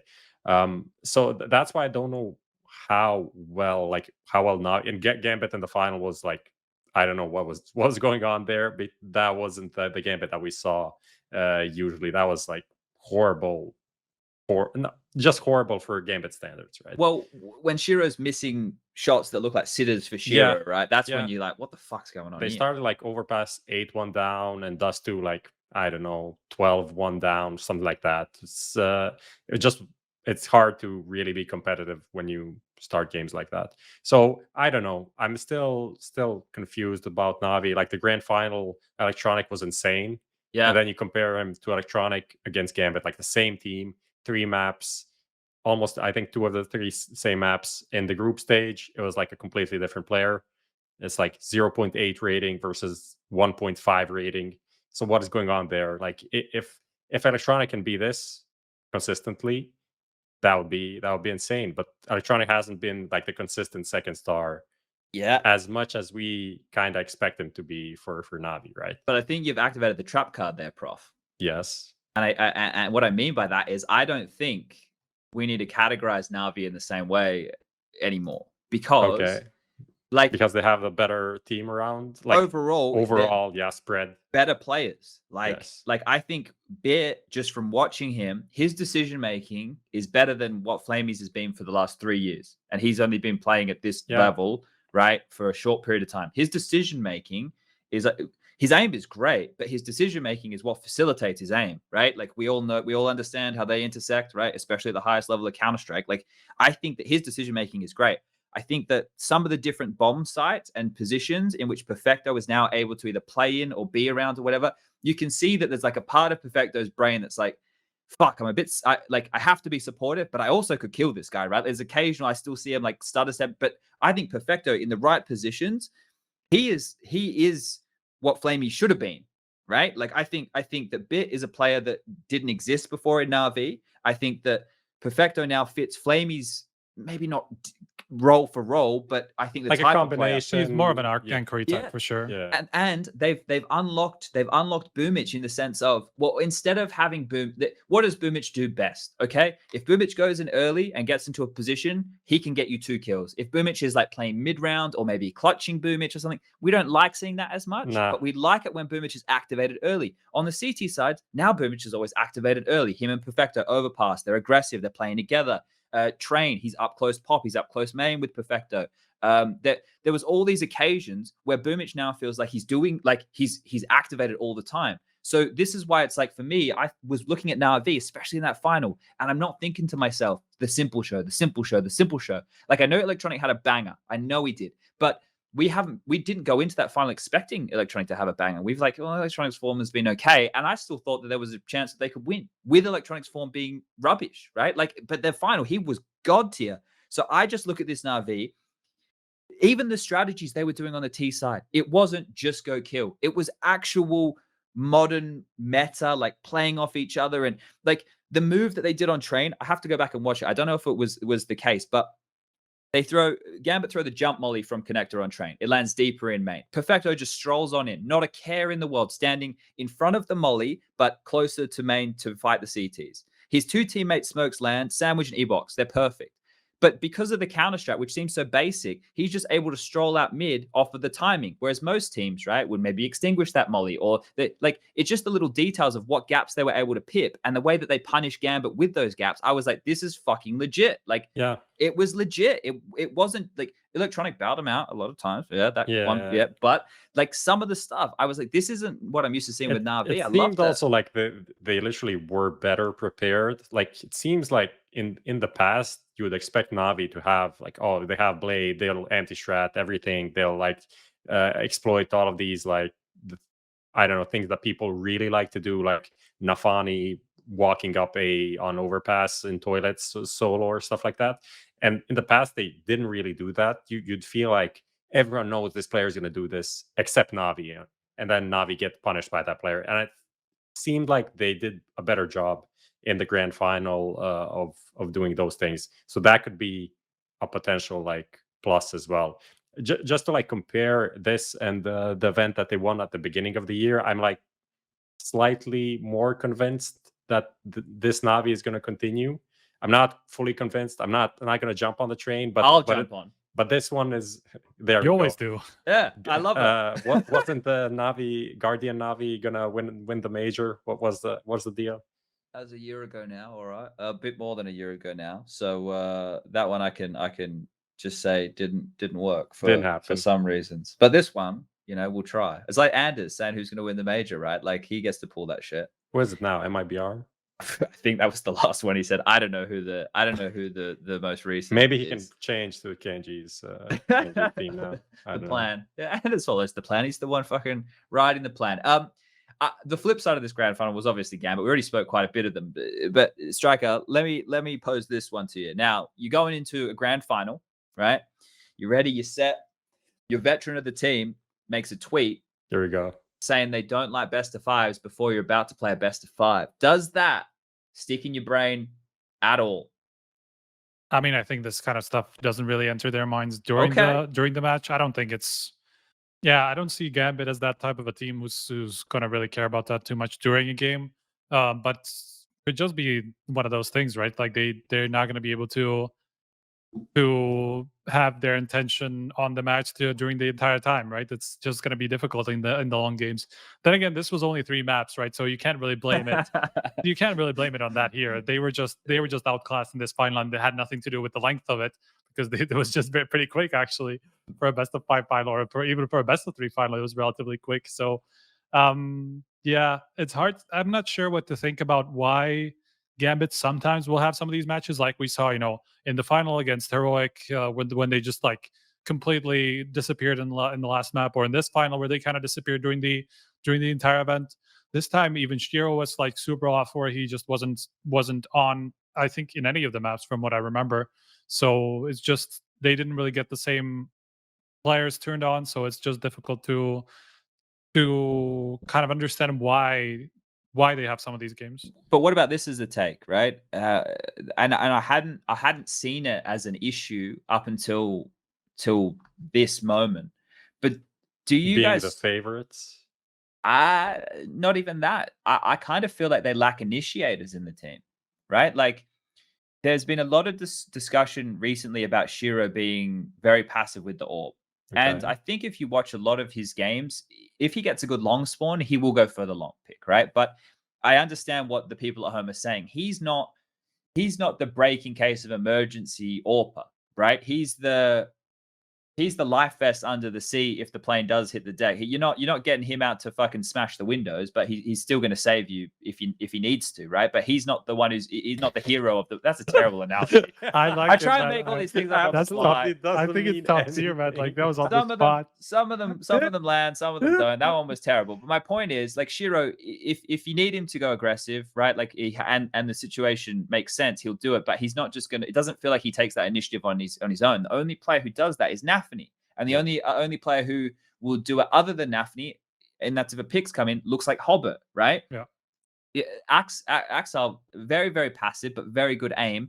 But then when he's part of the pack, it seems a little bit different. Inter's supportive unit. You're not expecting him to find the entry. So I'm not putting on Shiro. I'm not putting on Axel, but it's just something that I looked at and I thought that they lacked being the ones who were dictating the flow of the game. Right. NAVI to me felt like the ones who were controlling the pace of the game. Like one of the keys for NAVI in that first map of Overpass was that in the first 8 rounds of play, they had all the opening kills, like all of them, right? And that was through Bit's aggression or Flamey's aggression or not Flamey, Simple's aggression or Boomich's aggression, right? They were finding all these opening kills. And then when they did start getting rounds, that's when they did find opening kills. Like there was a direct correlation between the two. And it's not something that I'd ever seen as an issue before for Gambit, or at least it wasn't one that had been highlighted in my brain. So that's what I thought maybe was a little bit of issue, as well as the finals. What do we? I don't know if we can put it on pressure. Like, they've done 3 of these now in quick succession. Are we thinking pressure, Prof? I think the 2 that they lost were the ones they were favorites in, and the VP one that they won was the one that we expected VP to win. Okay. If I remember correctly. Yeah. So maybe there's something about that that's just like a small thing that could. I mean, that happens to all teams. Could be a thing, but they've been doing pretty well overall with their like #1 status. It's not like they suddenly started dropping games to underdogs left and right. This is just like the grand final. So maybe that adds like, that we are the favorites and this is the final. So those 2 small pressures together add up to something like this. But I don't know anything other than that. It's really hard. I hate like analyzing in the manner like, oh, they didn't hit their shots, so they lost. But without like rewatching and diving deeper, I don't know what else to say about Gambit. I mean, one thing that I do remember, I'm not sure which game this was. It might have been the first one against NAVI. I'm not super sure, but I remember just the interview with NAVI right afterwards, where he was just like saying something like, I just got nervous during the first map, and it's just like until we got a pause and Shiro told me to calm down and whatever, like we just had problems. I don't remember which game this was. I think it was the NAVI game. I think it might have been the NAVI game, yeah. And well, that was something along those lines. I'm like, dude, like you've been in like 4 finals now or whatever it is. Like you've actually made it really far every tournament that you've played in. Like, how do you still get nervous in a position where like not even the game is at stake, right? It's just like the first snap or something. Maybe like the first half is going a little bit all right, but it's not like you're losing the match. It's not like you're getting eliminated from the tournament. So it's just some of these small things might play a part where they still aren't liking the experience to kind of stay composed at every scenario. It's difficult to imagine Gambit being this way just because of how calm they are in the game, and almost like no matter the situation, like they almost seem like they never get nervous. But maybe it is just that type of a thing where they will get down on themselves and it doesn't really show in game, but they will still like miss calls sometimes and stuff like that. Yeah, I was also thinking that maybe for the whole Gambit project, we talked about the play style, we talked about the pressure. I think as well, like they've just had the shift from being not talked about to being talked about a lot. So for a lot of them getting thrust, like I don't know what it's like domestically. I don't know if anybody in our viewers or if anybody at home is watching knows like domestically how things have kind of changed for them, because they are kids. And this is something that I forget, right? This is something that I forget on a frequent basis, is that I'm an old man and that these are kids, right? And I don't mean that to sound like a dick. I just mean that to be honest. Like, guys, I'm sure a lot of you who are watching are young, and maybe the ones who are older can maybe relate to what I'm going to say. But the version of Chad who was 25 was a dumb cunt compared to the version of Chad who's 31, who is still a dumb cunt, right? My point is, like, you're going to learn a lot over decisions. Yeah, like, and one of the things that like I saw with it started to look a bit like a bailout, not for NAFI. Like he looked in that third map when he was getting fired up and he was doing the yelling when they're on the cusp of winning, right? That yelling, you can see that yelling. And my team used to have that problem because, and I know my team wasn't good, so just fucking relate to me for a second here, guys. But I was quite a hype guy. I liked yelling. I think I really liked the adrenaline, and I really liked that. But my teammates, not so much in certain occasions. And they thought if we could keep it a bit calmer, that, you know, maybe we could focus on the game a bit more, right? In terms of, you know, on each instance and a bit slower. I like to play fast. So one of the things that was kind of off there was I wanted to get amped up, and that's where I felt I did my best work, but then I was getting pulled another direction. So NAFI in the first few wasn't amped in the same way. Hard to get amped when you're getting owned. And then it felt like he just was hitting that button because that's what he's done before when they've won, right? He's been that fired up guy for the team. And that as a way of leadership is I understand it. It's very visual, right? You're like, I'm in this, guys. Like, are you with me? Right? Like that's kind of what that says, but not all the situations can ask for that. And I think that's something that NAFI is probably going to have to learn as a man, right? Like as an in-game leader, as an individual of how these different things need a different type of touch. And that's something that I can't quantify. I don't think anybody can. It's like losing a fight or losing a game and then learning from it. And I think that's something that maybe, like, I'm speculating, I have no idea, but it's something that they're going to have to learn from as a team, like what the intensity level needs to look like for some of these things. And is there a 2IC of that intensity level? Like, so I think that's another indicator for Gambit to look at. Unquantifiable, of course, but still something that I noted. I like the Shiro angle that you were talking about earlier with him like not taking the initiative as much as he could, just because like if you look at a guy like, especially a guy like Zaiwu, right? He can be like the super kind of like supportive type of opera as well, and just like get the kills that you need to. But then like if he needs to, like he's gonna go in front and just like kill 4 people in a banana and just give you the B side of Inferno all on his own, right? Like he can find that next level like with a flick of the switch. It seems like it doesn't really. He just recognizes those situations where he just needs to step up and make the play himself without like having any support from his team or anything like that. So having Shiro reach that next level like might be the next step for Gambit. Yeah, that's where he can ascend as like a player, right? Like I think an example of AWPers who are proactive and deciding what they want to do, and AWPers who are just existing in a system, there has to be a balance, right? I think everybody remembers when Cloud9 won the major. The Americans won't let us forget. But I did an interview with Stewie for Snipe or whatever the fuck I was doing around that Katowice event, and I remember I asked him like about what happened with the final, and he said, yeah, Skadoodle just woke up today and decided, he told us where he wanted to go and pick, and like that, which is ridiculous to think like that, right? Like that normally he's very passive, but one day he just woke up and decided he was deciding how he wanted to play the game, where he wanted to go for fights, where he wanted to get set up. Same kind of thing that you want from your AWPer to do, right? You want that star player to be able to go, hey, let's do this. I'll get us a kill. You need that cockiness as an in-game leader because you need to know that you have that tool. So yeah, let's see. Prof, you got anything else for Gambit, or should we go to Heroic? Let's go. We also talked a bit about Heroic, but we can do that. We'll just cap it off, I think. Yeah, I mean, off on them, I guess. Yeah, to finish off the DreamHack part. So you were saying that you thought they were a little bit like looked a bit weaker, like what, like, or not all uncharacteristic from what we had seen, right? Yeah. What was it? The eco losses that you thought? Or that what is was one of the things. Like, I don't know how many there were, but so there many were a lot. Like 5 or something. And then Navi wins their eco, and then they lose the eco as well. So it's not like it's not like it instantly just turned the whole game and then Navi won like 16-0 or 16-1. It was a close whatever. series. Yeah, but it was a lot of these which are kind of weird from them. And then especially like that Inferno, the T side, usually Heroic's T side is pretty good. I think like for the last 3 months they have been statistically the best T side team. And that was like, I don't know, 4 rounds, very sporadic, losing like 3v3 after plans, 4v4s on B. Like you should be able to just keep your spot, get 1 or 2 kills, the other guy trades. It's so hard to retake those situations. And then, yeah, everything was going good for Navi. Simple comes in, has like 1 good round. Electronic has 1 good round. But you still should be able to close those out. And Heroic usually did for these last 2 months. So I don't know. That was the weird part for me. And I don't know what to put it to. They had Hunden for this event. This is the first event that they had Hunden.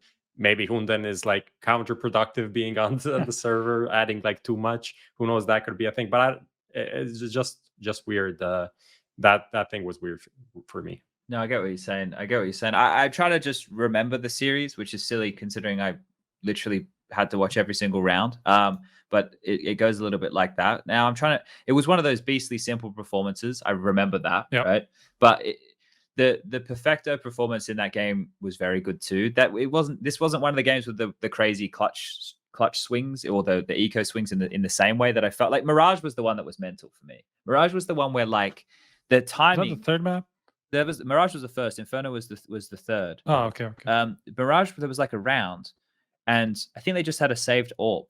And I don't know how they caught the timing, but like 3 people, maybe it wasn't even with the saved AWP, just started walking up mid with USPs from like. Yeah, there was an AWP, but the AWP was almost unimportant in the end, I think. And they just like everything just worked out perfectly. And like, oh shit, there was the one where they walked down mid, right? So Navi had their setup with Electronic and Bit in second mid, but they don't really keep their eyes on mid. And then the other 3 were working banana, and Boomich like leered back to look at mid. But meanwhile, Caden and his fucking motley crew are walking down banana with their USPs. And this is where you see Caden on the cam, and he sees 3 of them, and he's like, "Don't shoot, don't shoot, don't shoot." And then 3 of them are ready, and then they all just fucking unload with the USPs in the back of the head. That round right there sticks out. But I don't remember. I'm forgetting what the swing rounds in that game were for that Inferno match. But I get what you're saying. They were all close games, and those little heroic details where they normally turn the screws is the difference between a 16-12 or a 16-13 on Nuke and Inferno, right? So, yeah, what did you take away from the Striker? Was there any, like, other than it being probably one of the favorite games I've casted in a while? They still banged out Astralis in the group stage and all of that. They didn't look bad at all, really. Yeah, I think as much as we've kind of considered Heroic like one of the top 2 teams in the world, they've always been a little bit gimmicky, and I feel like this time it kind of went against them in that game in particular. Just because, like, yeah, some of those ecos and stuff like that, sometimes their ideas get a little bit crazy, and like a lot of the time it will work just because teams are just not used to it yet, I think, because it's still kind of like a new Heroic now. So maybe teams are just catching on to that a little bit. That's what I felt in that game anyway, that like some of those like super quick plays that just didn't work out for them every now and again, and just those few rounds that would have gone their way in the previous tournaments just didn't this time. Did they keep trying to go B? I forget if it was that game or okay, so they kept trying to go B into Boomich and Perfecto, and that's where Perfecto was just playing around the back of the site really well. Like some of those rounds were crazy. Like it wasn't your normal everyday game of Counter-Strike. I think that's probably the best way to kind of frame it. You usually would see like more like mid fakes, taking long, then pulling back, then like 5 second. This is like super fast almost, and even when they almost did the right thing, they still didn't win. Hunden in chat didn't want to join the show, unfortunately. But he said that Navi are pretty good at forcing us to do a lot of mistakes. So that could be the thing, like unforced mistakes. Yeah, well, I guess one of the things that Navi do have in a lot of the games that Heroic play, I look at them pound for pound against their opponents, and everybody on Heroic is hitting the headshots, right? Like everybody was just bang, bang, bang, bang, and like didn't matter who. And then I think when you look at Navi, maybe this plays into like what I was saying before about it being like a different Navi. Like it didn't matter who they were taking a fight against; they were hitting shots as well. There wasn't like an easy beat for her. Like Heroic couldn't just walk over them with their aim, and I don't know if that's not the crux of the game. Obviously, there's a lot more that comes down to it here. I think there's a lot of mind games, but there was obviously a lot of the gambles taken on these eco rounds that were won as well, which I don't know how deep you go in the trenches on those. Like, I don't know. Oh, and that's another thing. The teams couldn't have studied Navi in the same way that Navi could have studied everybody else, because this is Bit's first event, right? So they probably threw a lot of curveballs. Like, for example, just in that Navi versus Gambit grand final, you could see the moves that Navi had built to be able to destabilize Gambit, right? Like that monster boost that Perfecto and Boomich tried for 2 or 3 rounds to kill Axel lurking behind it if they were going for one of their heavy B plays, right? Where they have it that didn't catch them anything, but you could see that. So that's another factor, one that I don't think I very well factored in when saying that I think Navi will just be good going forward. But I hope that they are. I hope that like Navi, Gambit, and Heroic, like with the level of Counter-Strike they're playing, those 3 teams undoubtedly the best teams in the world right now. I don't think there's too much discussion on that. It's just whether or not it can be replicated. All right. Well, I took up about half an hour before yelling at the screen like a fucking idiot. So I think we need to do that. Yeah, we do. Lucas, roll it. Let's get into Flashpoint talk. Add some fun. The Xtrfy M42 RGB. What a fun mouse with 5 colorways, lightweight frame at just 59 grams with a swappable backplate to suit your grip style, the sensor, the easy core, the smooth skates, and driverless control for RGB and DPI is why you should check out the M42 RGB down below. These bombs go to the teammates. I wanna see you rolling fast. Win the round. Win the game. Parimatch, your esports teammate. Prof, what were you going to say? I'm sure you can say it we now. should probably just address the RMR like standings, like where we are, what is going on. Okay.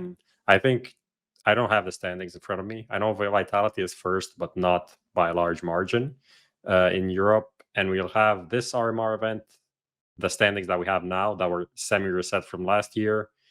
This RMR event that's happening now, also Flashpoint in Europe and others, and then one more, and then the major. So that's all that we're that's the plan. We don't know if that's actually gonna be the case. I just gave Lucas a link. Can we bring this up, Lucas? Are we gonna have problems with this one? Liquipedia. I guess that's the only resource They're quite that good has at this. Yeah, so they're good at keeping track. Just a quick table because we're going to focus in mainly, with the conversation we're about to have about the European side of things. I saw some people asking why aren't Navi in Flashpoint 3? Well, this is the European RMR. There's a CIS RMR. We'll talk about that in the not so distant future.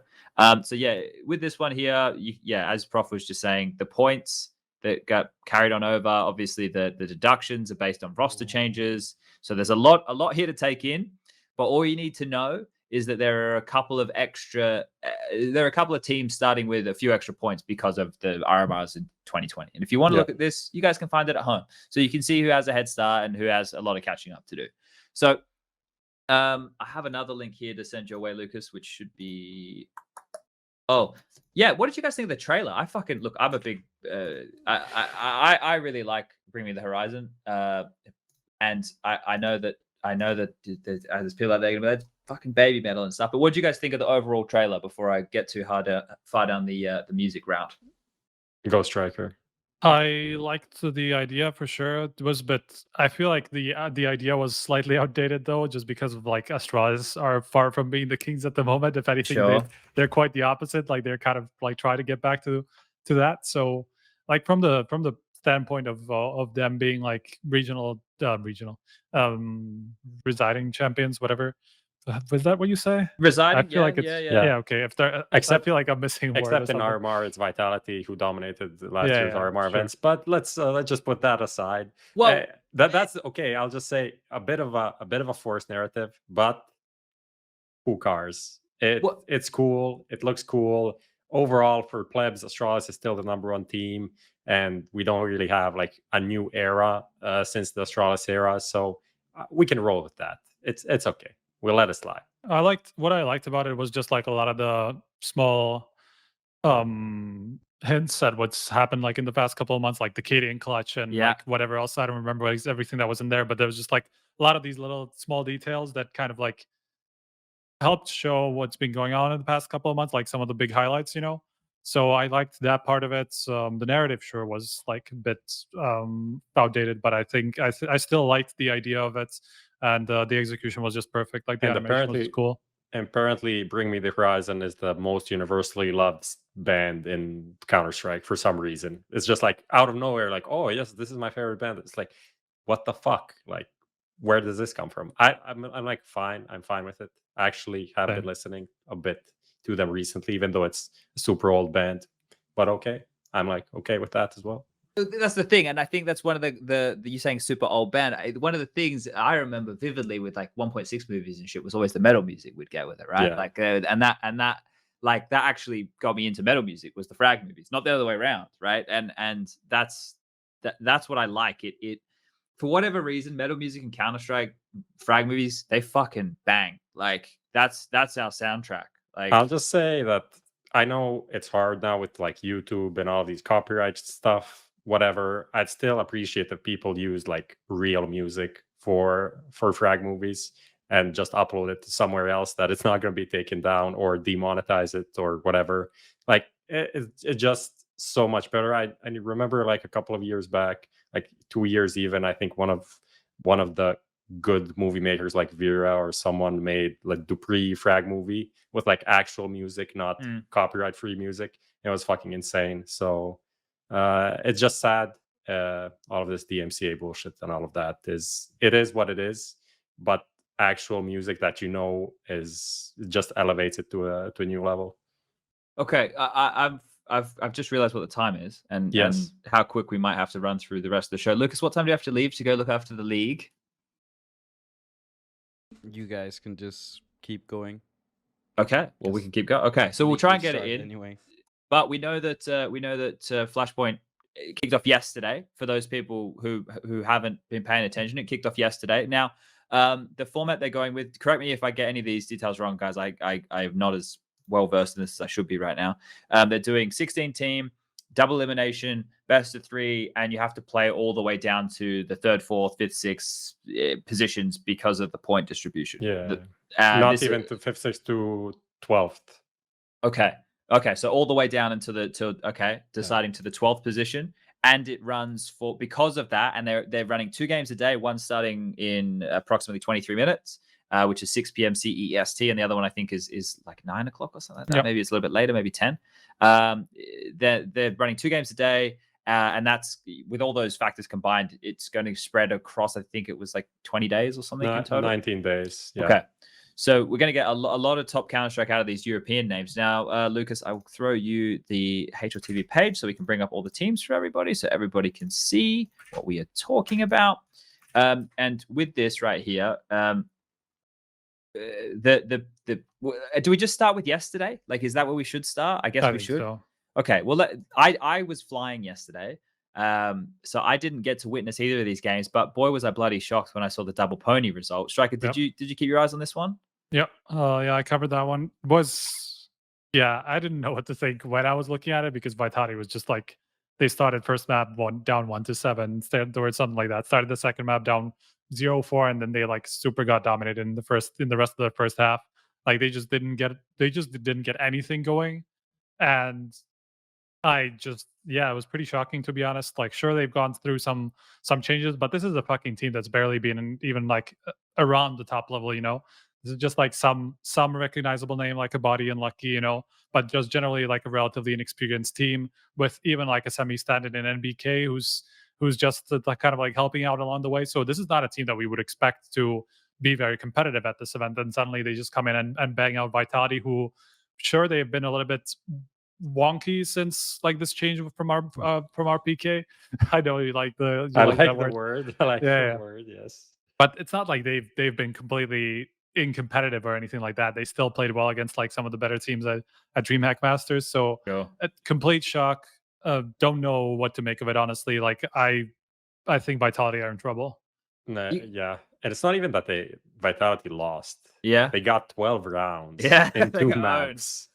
They got owned. This is like what the fuck? Like I only got like a couple of rounds of both maps, didn't catch all of it. But it's fucking insane. It's very worrying with all of this, with the move with RPK, but not even that. Like the whole year has been awful. So I don't think it's fair to just like put it on Kyojin's back, even though he individually didn't help. But I can't really think that he is the only reason that this would be happening. I don't see that happening. I don't think so. Yeah. Going back to like to Vitality, actually, you can. Mine is like an off thing.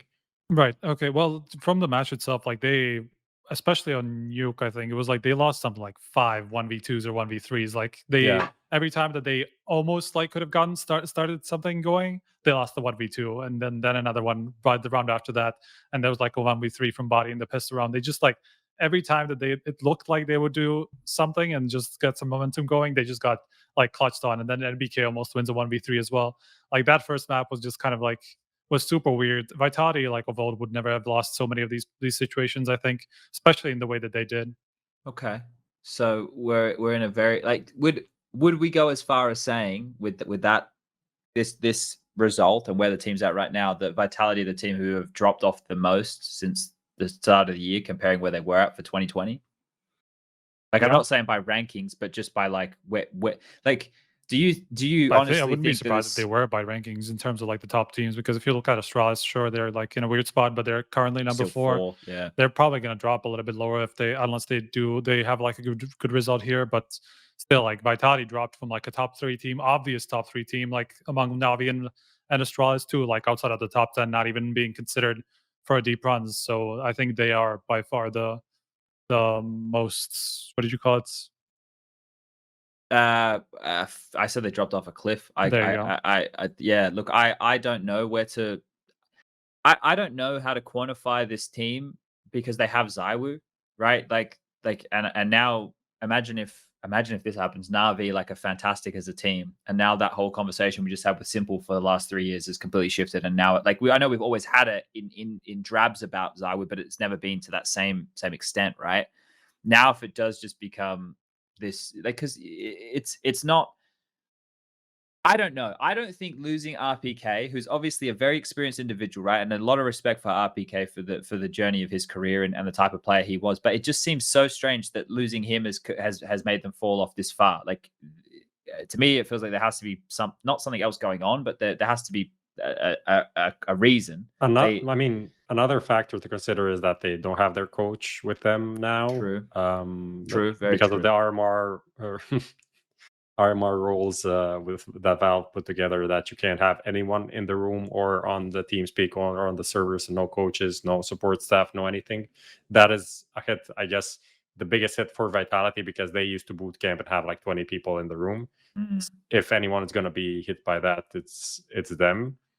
That's one thing. They were also the team that had the most RMR points, and with this like half reset, they lost a huge lead that they had. They're essentially locked in. Like, whatever happened, they were gonna make it to some form of the major, and now their lead is so small it's almost insignificant.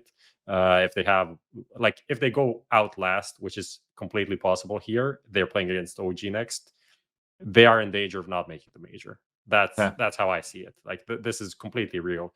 So, and they're still kind of pissed off because they lost so many points and worked so hard for them.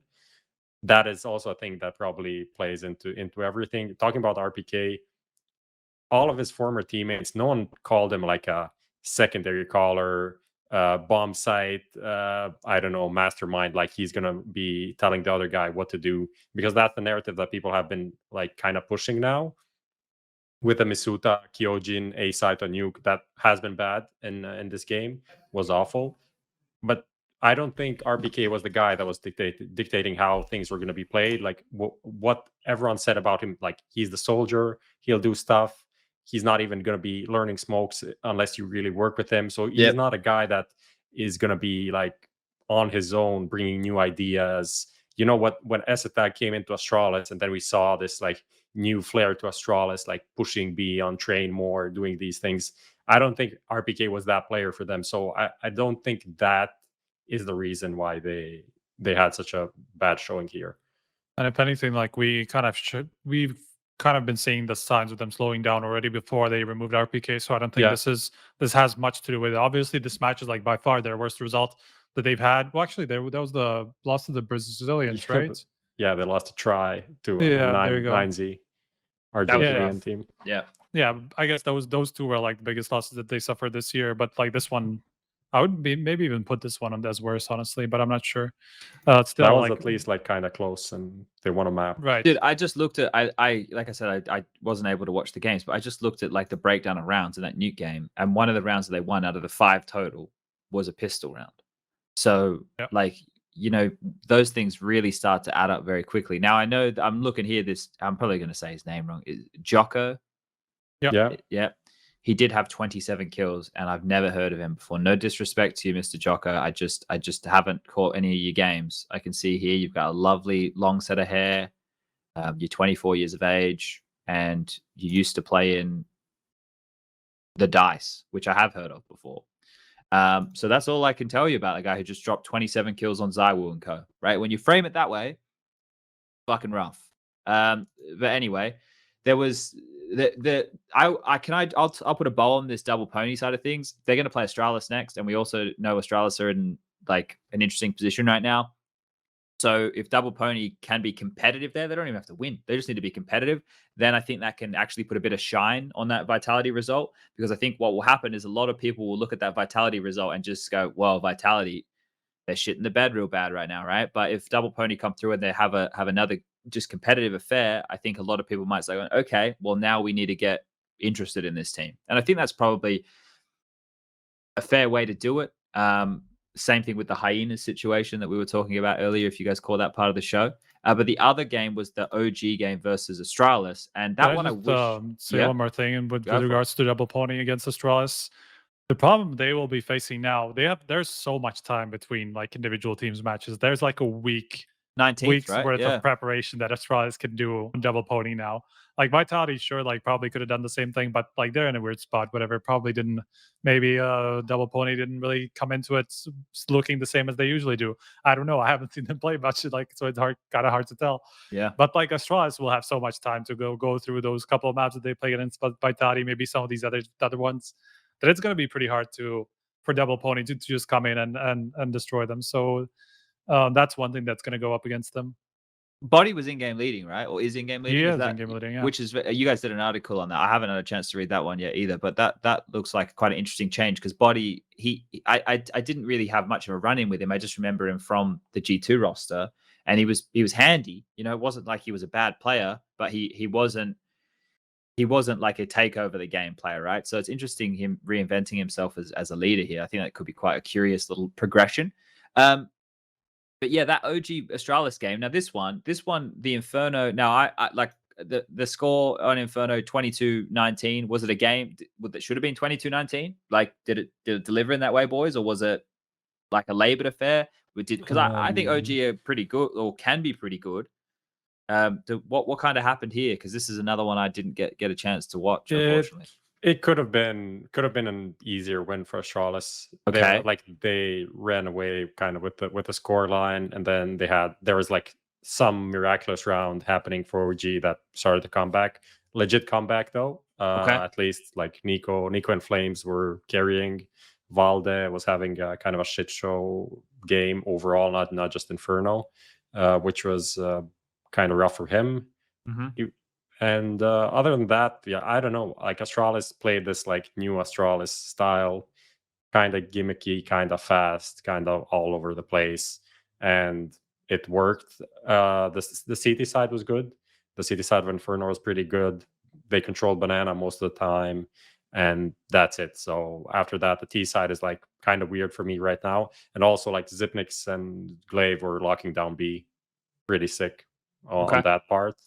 And that's it. Dupree's opping, not amazing yet. Missing some shots, not really finding so much impact. So that's like a question mark thing to watch out for moving forward.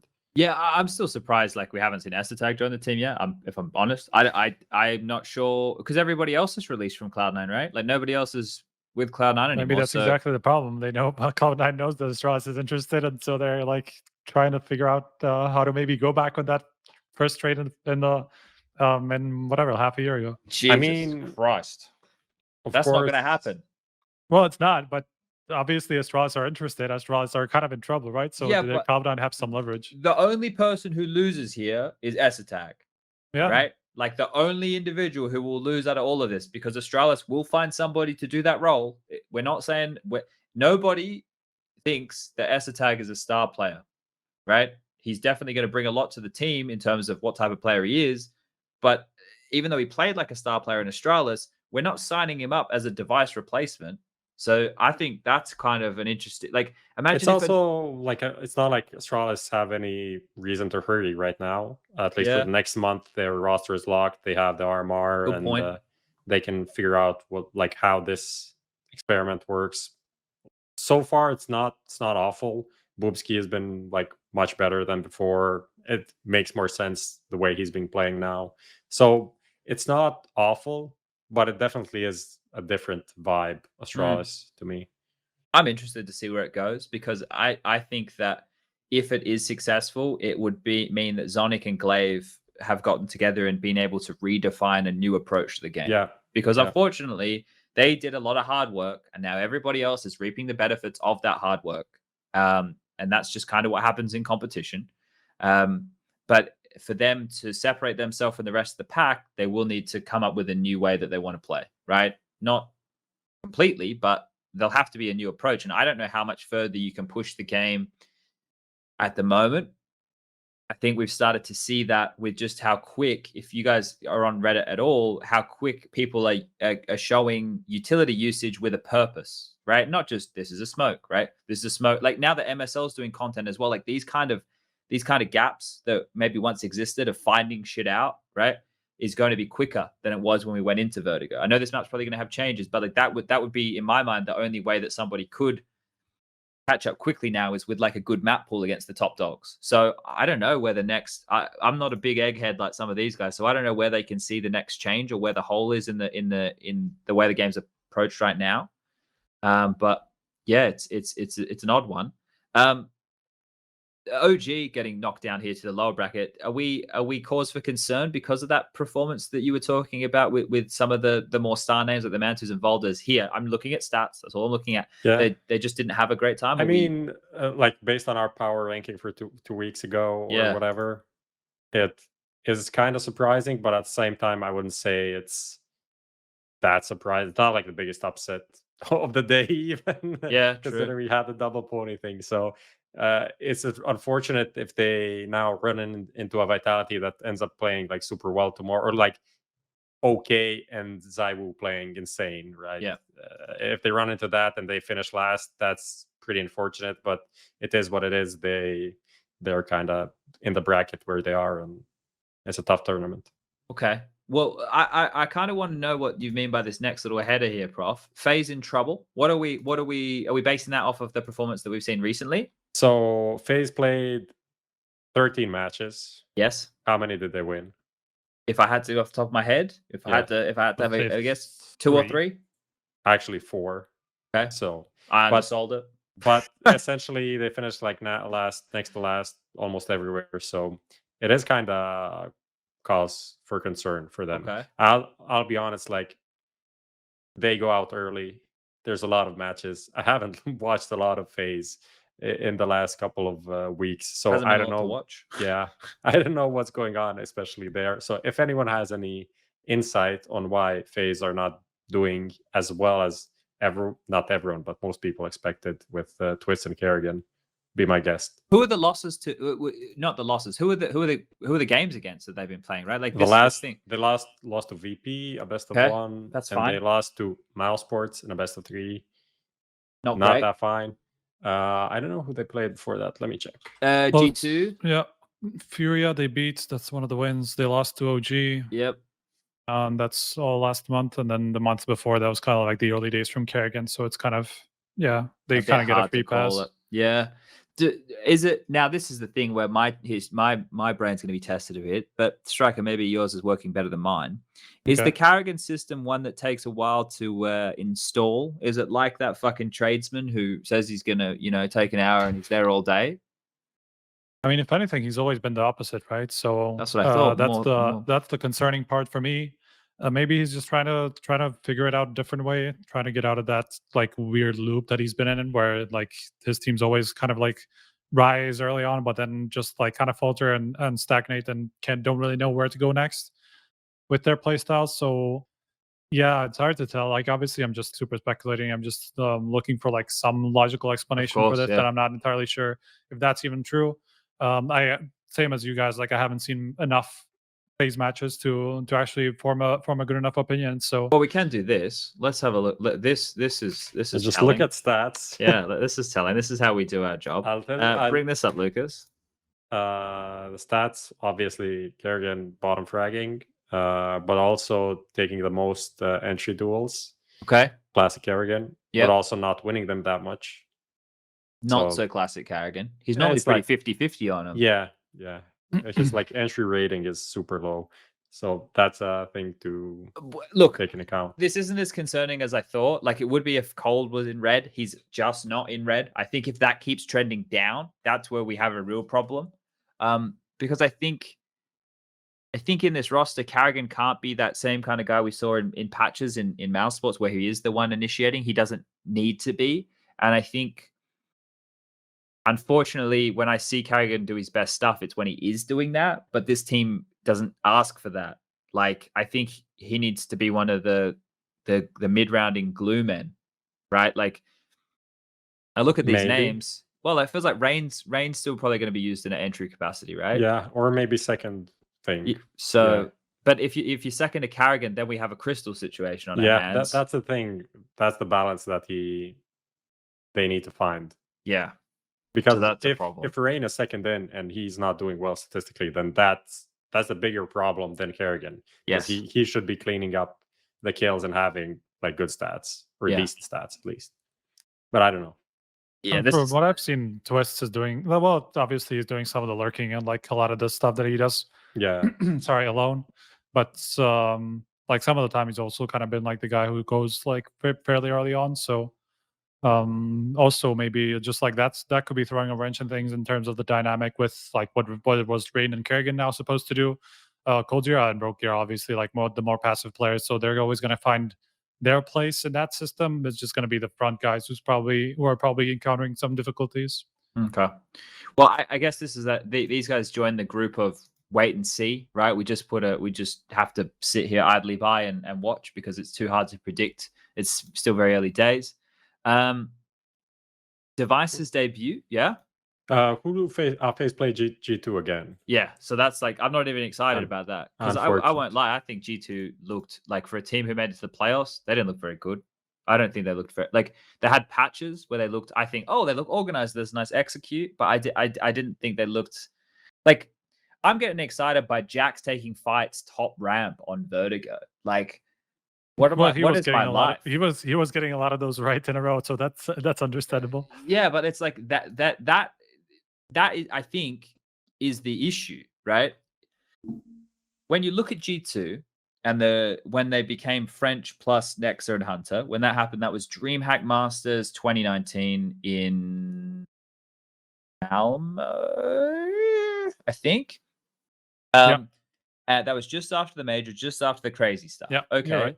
So that happens. We give you 6 months, right? That's what happens. We give you 6 months, see what happens. It was all right. You know, we're not getting on the phone and calling our mums about it and going, yeah, fuck yeah, mum, G2 are gonna do it. That hasn't happened.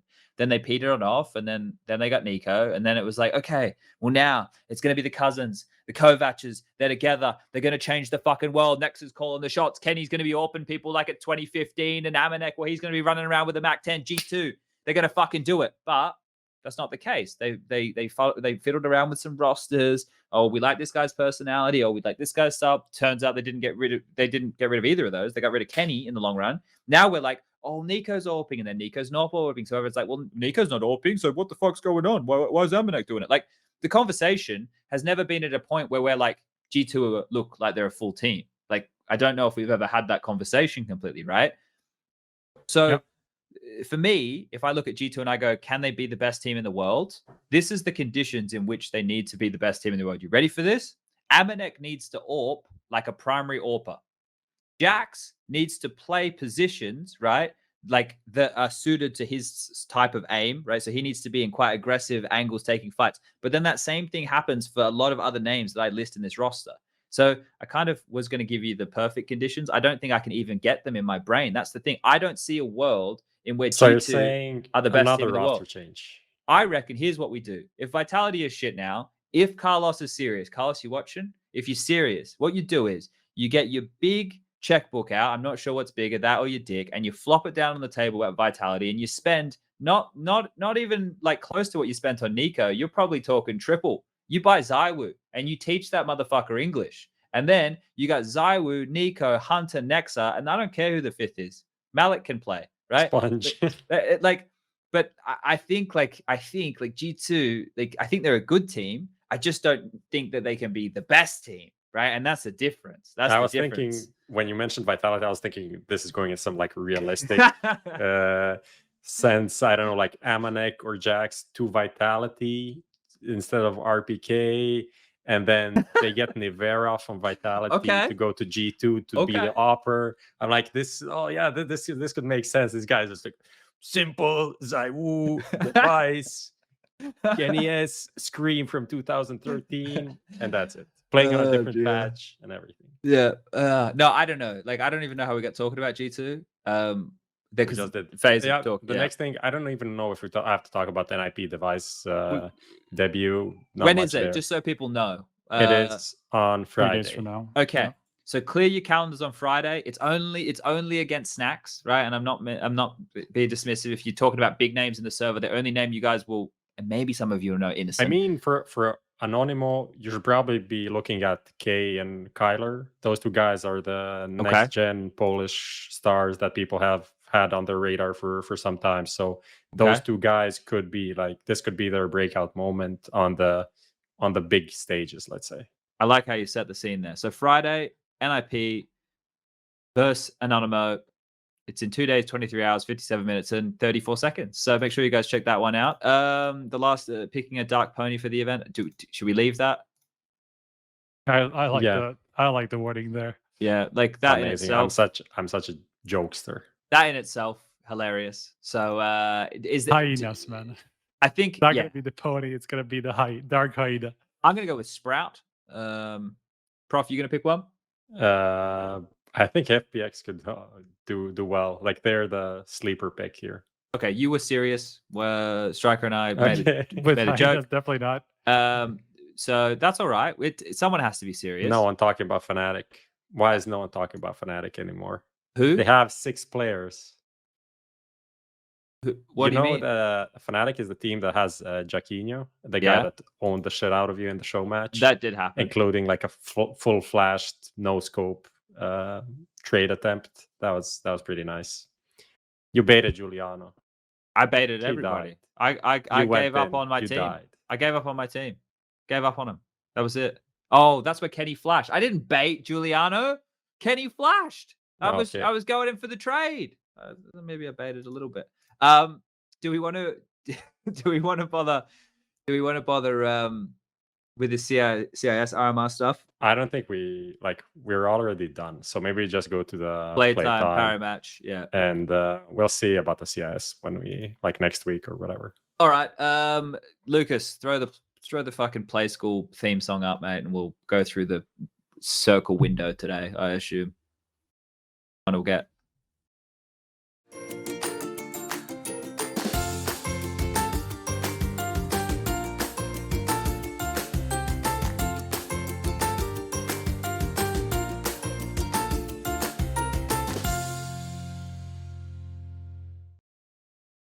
Let me find this Play School video for everybody. Hold up. This is really important. Play School window video.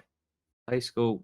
Which window? What window are we going through? Here we go. Circle window. Here you go, Lucas. Bring this up for everybody to enjoy what it was like back in the fucking 70s. They have to. No, when you were YouTube video. You'll have to edit it out. Okay. Fuck. We're gonna have to get on Spotify like Rogan soon, man, so we could play whatever we want. All right, Parry Match Matchmaker. This is everybody's favorite segment. Who's doing it today, Prof? It's Striker. Okay, Striker stepping up to the plate here. Now, Yeah. Lucas, we're going to need This the one links. is like Throw me a link. not up to par. Really wasn't. No, Yeah. I'm disappointed. I'm disappointed. Yeah, We'll you try haven't and make done it well to fun. set this up, man. All right, Do we have the link? I do. But I'm waiting. There we Here we go. go. Good shit, Lucas. All right, guys, let me get this for our audio-only listeners at home. Striker will be doing this now. If you haven't seen the Parry Matchmaker before, basically we have 5 titles. I need to come up with a better way to describe this. And 5 options. So in that first column, we have Stockholm Major, Checks at a Major, Guardians Major, Oscar Retires, or Bolognese. Okay, so I kept this one quite close to Striker's heart. And on the other side of things, we have Looking Forward to, 100% happening, 50% happening, 0% happening, or Will Cry. So Striker, kick us off here with the Stockholm Major. All right, Stockholm Major, obviously looking forward to. I'm not gonna debate whether it is happening or isn't happening. Like we've been doing that on app. And you won't cry? I won't cry. I won't cry. I'm gonna reserve that one for one of the next ones. And that's actually what? Were you ever close to crying when you were watching a CS event? No, not really. Okay. I mean, one of those like emotional moments, like when whatever NIP won 20 like Cologne 2014, which was the kind of like a long road, stuff like that, but not like I was sobbing or anything like that. All right, we'll cry. I will cry if there are chicks at a major, obviously. Okay. No, I won't. But like a whole team. Yeah, sure. When it's a whole team, like we've had Oscar at a major, so it's not like it's going to be a super new thing. But if it's a whole team, sure. Guardians Major. Guardian Major, I guess you mean? Yeah, the one that he didn't win. Oh. Because he didn't win a major, and he probably should have. And there's that like discussion about. So the question is whether he will get that major. Yeah. 0% happening. Oh, that was rough towards. Unfortunately, I have to go there. I want to give him at least like a 50. Oh, I've said 50 is too much. Too late. Like 50%, it's too late now. Dude, the damage is done. Nobody has a 50% chance of a major win happening. Like you could look at Simple. He doesn't have a 50% chance. Maybe he has a 20% chance because there's a lot of teams, like they're good teams that could be. So Striker's always so like strict. Look, you've put 100%, 50%, 0%. He's closest to 0. So okay. I'm picking that option. All right. Oscar retires. Okay. Fuck. Like what kind of timeline are we looking at in terms of 100%, 50%? Like he's gonna retire at some point, maybe just like dies an active player. That's also a he goes forever. Or he just ascends to the heavens as the best clutch hopper of all times. Well, we know what the logical answer here is. Everybody retires. Exactly, like 100%. Like everybody eventually retires. You can just put a time frame that you want. I don't know. Okay, let's say what is he now? He's 30. He's actually turning 30 in like a month or something. Only? Yeah, he's 29 now. Only.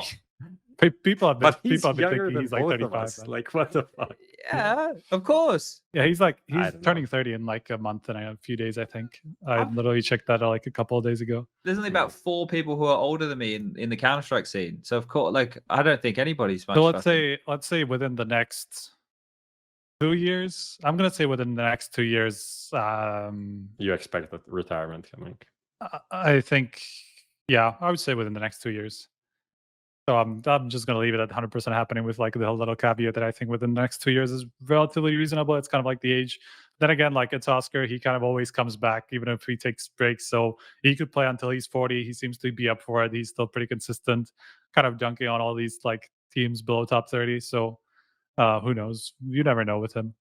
I'm going to sneeze. Excuse me. Okay, go ahead. Let's all just wait. Let's all just wait. It's not coming now. You should look up or into the sun, and that activates like the sneezing muscles. Interesting. I think that now the moment passed, but all right. Yeah. Then if you look down, then it kind of stops. So what happens to the Bolognese here? Bolognese, you've given me shit options for this one, man. Like, what is this? Well, it could be 100% happening. Is it happening or is it not happening? Okay, let's say within the next week. I didn't know what to put for the 5th option, so I just pretty bad. It's pretty shit, to be fair. Like this, it's happening. But it's probably happening within the next week. I kind of like Bolognese. I like to make it, so there you go. Okay. There we go. All right. Well, That's success another there. thing for my dating profile, man.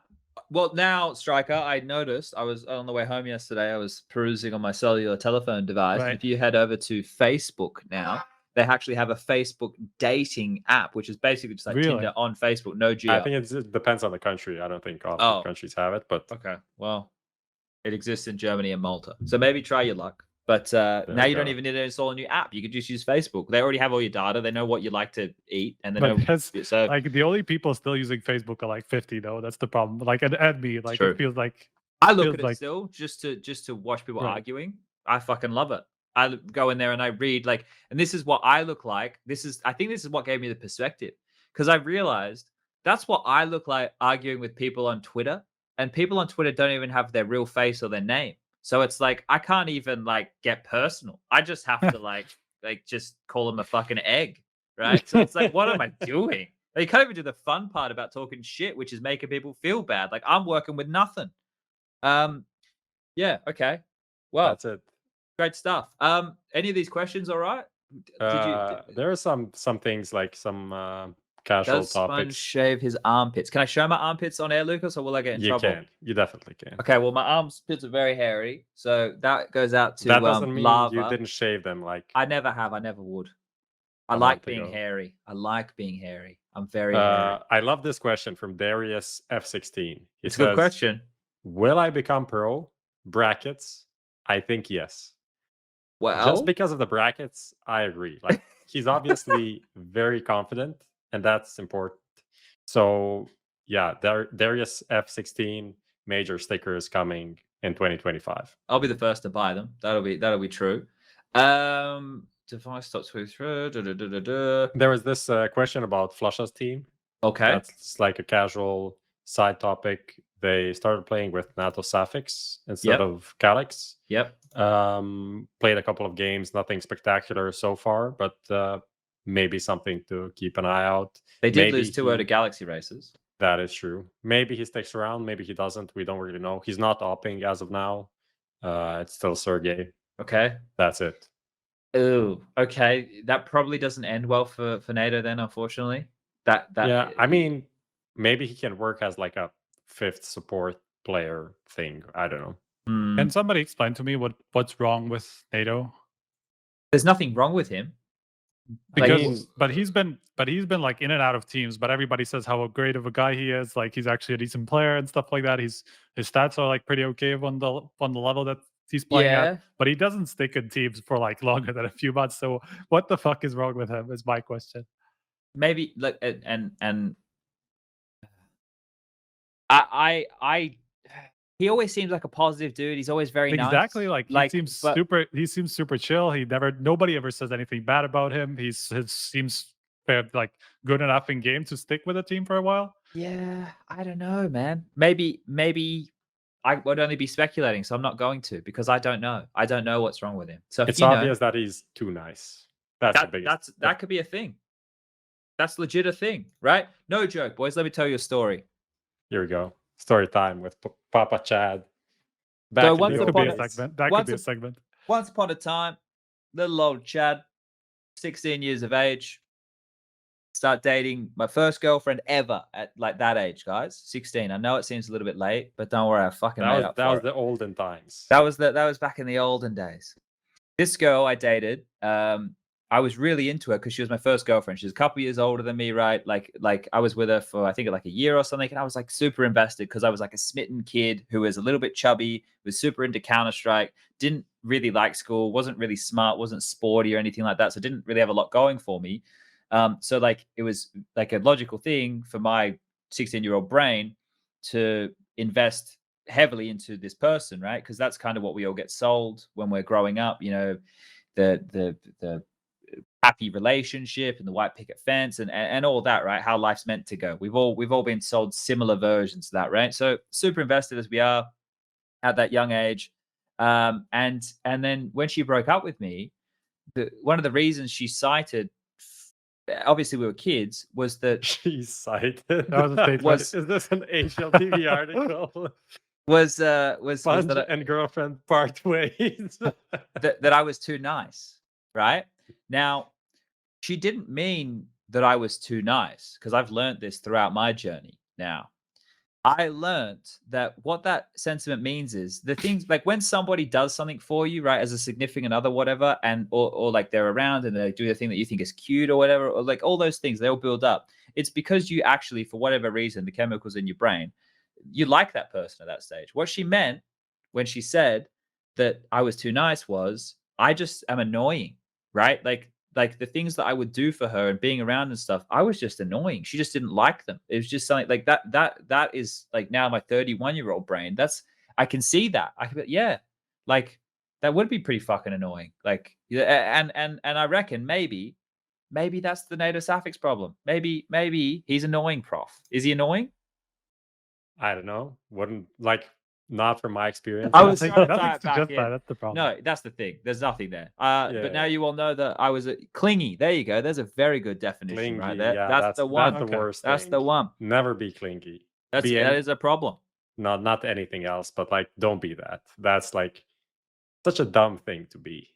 Like just yeah, but no. But you don't know any better, right? Like you don't even realize that you're being a cuck. Like that's the thing. You don't realize at the time, like that you're being a little bitch. But boys, I want to have this one just quickly because I want to have a conversation with other people on this topic who are smarter than I am. So you boys will be perfect for this because I am a brain dead ape, right? All of this shit, this will be quick, I promise, 10 minutes or less. All of this shit that exists right now around this whole player union debacle we have. I don't know one way or another, right? The CSPPA Flashpoint stuff. I don't know, right? I'm not going to pretend to know. I'm not even going to get involved in that conversation. I don't know if the other stuff that's been said about CSPA and about the guy that used to be there before Mads, like all these rumors that are around, like about it not being a good thing. Like, I don't know. I don't know if it is good. I don't know if it's bad. I've never been inside to see what's actually happening. But the concept of the CSPPA and what I understand, right? Like to represent players and be a good thing, that makes a lot of sense. But the thing that I don't get is the way that they brought it together. And in my mind, it's not easy. It's very difficult. But the way that it would stay simple with all the parties involved, which is the players, in my mind, would be something along these lines. Now, tell me if this just doesn't work. We right now have several teams in top tier Counter-Strike who are earning anywhere from $20,000 to $40,000 US a month, right? We have players who are playing at semi-professional, professional, the highest tiers of professional, like the elites. Like we have people on all these different things. And you would hope that everybody could be represented in the union equally, right?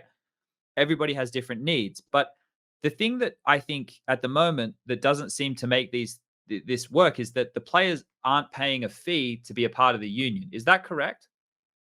From what I understand, that is correct, yes. Okay, so that right there is the flaw of this entire union, because the people who are involved in it or are meant to be represented by it are not actually involved.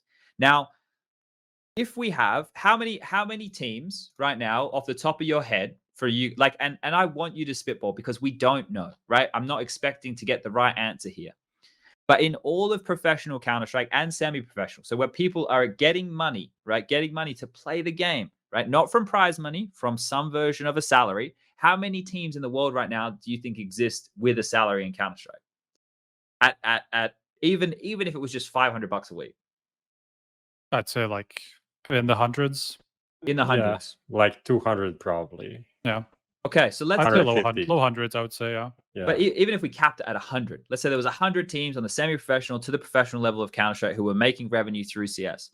If we wanted to have a true player union that represented them, all of them, right, should have the option to be a part of it, and all of them should want to pay a fee to be part of the union, because the union, in my mind, is meant to represent them to the organizations, which is either a tournament organizer or a team, represent them, like to read their contracts, right? So legal representation would be required, or there would be one person as the figure who has to organize all of these different parties in terms of doing admin and keeping a list of all the players and who's involved. And like this kind of a thing feels like we built it, but we didn't build it like we we built it because we knew we needed it, but we didn't build something for everybody, right?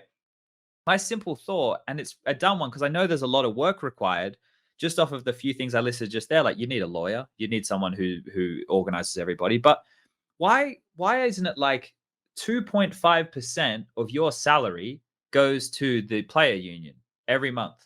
So 2.5% of your salary, if you're earning $40,000 a month, is still is quite a significant amount of money, right? It's a small amount of their I mean, that's the thing. First of all, I don't think people believe in that enough to give out that amount of money. But that right there, Prof, is where the conversation stops. But then then the question is like, why does this exist if it doesn't work or doesn't pay, like doesn't provide value, right? Exactly. I don't know if that percentage is like that percentage might be too much, might be not enough for them to operate. Doesn't matter. But I think the flaw is what you said. If the CSPPA is going to be funded from the tournaments, that doesn't really make too much sense because of these issues that we have now. Let's say in theory that it does work. Maybe in some sports it does work. What we have now between the CSPPA and Flashpoint, that one side says they owe them $180,000 and the other side says the opposite thing, means that these two entities aren't really on speaking terms. And how then if we have an issue, how is that going to be resolved? If players have an issue with Flashpoint now, what is going to happen? Is it like maybe they do talk, but it's probably not going to be a pretty nice conversation because they already have these ongoing feuds. So it's definitely not a good situation for the union or the players or Flashpoint, essentially, because Flashpoint also wants to have an entity to talk to and to solve problems easily. So it just, I'm not siding like on any side, but this situation doesn't look like it's serving the purpose, right? It doesn't seem like the CSPPA is going to be serving the purpose if they can't have a normal conversation with the company. Let's say they have like a court, whatever. Just go to court and settle the fucking thing. Don't go on Twitter and like argue. Oh no, you owe me this. You owe me this. Like, what the fuck? This looks so petty. It looks like they look like children. Sure. When this should be like a very grown-up way of solving problems, so the players don't get involved and whatever. It looks so bad. It really looks bad. Yeah. Look, I like I said when I was kicking this off, is I don't know. Like I would never pretend to have any knowledge in anything other than how to dig a trench as per the AS 3500 plumbing in Australia and talking about the game. Like I come from a family in Australia who are all small business owners. My mum and my dad, they own their own business, right? Congratulations. They're not a fan of but like this is the thing, is like they're not a fan of unions, right? Because the union for them doesn't work for them because they just work for themselves. They just have a small business. So my family was never big on unions, and I remember when I used to work at a big company, there was a union there and you had to pay to be a part of it. I didn't want to be a part of it. I was like, well, I don't need fucking representation to work at Woolworths. Like if I have a contract dispute with Woolworths, I'm probably just going to leave, right? They can do whatever they want. I work at a supermarket, right? Like, so the thing here is like, I'm not talking from a position of understanding when it comes to a union, but just in my mind, a union, like the word union, right? Like the players have to come together. If the players don't come together, then they can't expect an entity which is meant to be them to represent them. Right? Like this is the thing that, and if I was actually really surprised after I retired that I was not contacted to be the rep for the player union. If I'm going to be like completely candid and honest, I was really, really quite surprised that my name wasn't considered to be in that conversation, because I was an adult at the time and I was a retired player. And like, I thought that, at least I would get in for a conversation about it, but that never happened. So you're still mad because of that. I'm not mad, but I think, and I'm not saying, look, I think that there's other people who have been involved in this stuff who are also very smart people. Like Sean Gares was involved in this for a short period of time. I think Sean's a very smart guy. I think he's very smart. I think that the way that he thinks, he's a good critical thinker, right? But what I'm saying here is like, if they came to me now, like if they came to me then and be a part of this, I don't think I could have done a good job in helping, because I wouldn't have understood. But I would have understood like the players' needs, and I think that like trying to at least get all of the players involved would have been my #1 goal, right? That would have been the #1 goal, to get as many players involved as possible and make them understand the importance of this. Because right now, the representation these players have are all out in the way I look at it. And I don't know, once again, but the way I look at it is all of these entities are out there for themselves. Like what I have heard about these agents for the players, the reason we're in such a shit issue with this, with the players are overpaid, right? As much as they don't want to hear it and they want to get as much money for themselves as they can, all mad respect. I'm in the same boat. I don't think that where the salary is at is where the game's at in terms of what should be paid. I don't think that's the case. Like, but what I heard about these agents is they're fucking out there turning the screws on everybody, or people aren't getting players. That's why I think that we're not going to see the same names recycled anymore, because fuck all that noise. We'll just go get a new kid who we can shape, right? I think that the representation of these unions, it's clearly not working, because we're seeing it constantly in the news in a negative sense. So like there has to be a breaking point where these players can step back from just focusing on the game and actually come together for not just them, for the good of the future of them, right? Like, because these guys here aren't just what they're setting down now isn't just going to represent Counter-Strike now, it's going to represent Counter-Strike in the future. So these are problems we need to fucking fix, man.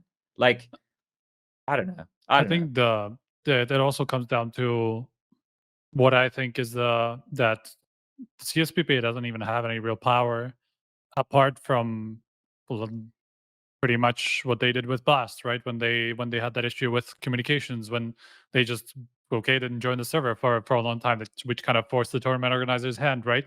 That's kind of the only thing that they have in their pocket, it seems like, because like as we saw with Flashpoint, they didn't even pay the fees, and they didn't really get into any real problems with, you know, getting teams involved or whatever like that, getting teams to play in their tournament. Obviously, they didn't even have a lot of the partner teams taking part, and they still got teams to play for them. So where's the leverage that CSPPA has to fix this issue with Flashpoint, that they didn't pay the fee, right? Like, or what's the fee even for then? Like, if it doesn't really have any sort of impact apart from like, okay, the tick of approval, CSPPA approves of this tournament, and what does that what does that entail? Like, what does it say about a tournament if it's CSPPA approved, and what can the tournament organizer do if they are? I mean, it doesn't seem like there's any real difference apart from them being on good terms with the players and having good PR from CSPPA, and that's pretty much it, right? I mean, just recently, CSPPA did put out like those, I don't know what it's called, but essentially like rules that you should abide by, like not having X amount of matches or for the same team or within a number of days or within the same day. And then we had literally Mouse Sports playing 4 best of 3s in one day, like 2 in one tournament, 2 in another tournament. One was the Flashpoint qualifier, one was the IEM summer qualifier, and doing that for like 3 or 4 days in a row, playing, I don't know, 15 fucking games. Yeah. And that was essentially like, okay, if this isn't according to the rules, why is CSPPA not doing something, or at least saying something? Like, maybe you don't have to boycott the tournament. Maybe the schedule is shit and nothing can be done about it. But maybe you could at least say, this should not be happening. I don't know, something. We don't agree with this happening. We'll work with the tournament organizers for this to not happen in the future. This was a weird situation because of late announcement of the major, RMRs, something like that, and like make something out of it. And then they're like completely quiet on that, which is that is a legit issue. That is not good for like not anyone involved, but the players certainly, and they represent the players. So how has that not been brought up? I think the issue also is that, and I'm not saying this is the case with all sports or anybody in specific, it's just that a lot of the time the organizations behind players are going to take precedent. Like, there's no real clauses in contracts. Maybe there is with somebody nowadays, but I know that this wasn't the case very recently with a lot of the top teams, that they didn't even have a clause that in any way mentioned CSPPA or what's the obligations of the organizations towards the players through the CSPPA are. It just doesn't even enter the conversation. So what is the real power that CSPPA has over the organizations that actually employ the players, right? There's pretty much none. Like Flashpoint can just have their partner teams do whatever they want essentially because they are partnered with the tournament organizers. So it's just like essentially CSPPA in my eyes just doesn't have enough power to even do anything of substance in the scene, honestly. Yeah, it's such an odd kind of place to be, and I wish we could come up with some kind of solution, because the thing is, this is the thing that people get lost in. I think there are a group of people, right? And I don't know the group of people. I'm just like the bankers that run the world, right? Like you watch your conspiracy theories. I don't know if any of that's true. I don't know. I'm just a pleb. But there's obviously a group of people who sit in a big boardroom for these companies, right? Whoever it is, Blast, ESL, Flashpoint, like Starladder, whoever, the list, it's just a TO, right? Or the teams, Liquid, Fnatic, like the everybody, right? They're all business entities, right? You need like at the top level, they want to make money, right? When we get down, when we trickle down, and we get to the community, the players, the pundits, the people writing the stories, the people involved in all of this, right? The people who love Counter-Strike, and I'm not saying the people at the top don't. I'm sure in certain cases they do. Like Khan from Fnatic is a huge CS guy, right? Like that goes without saying.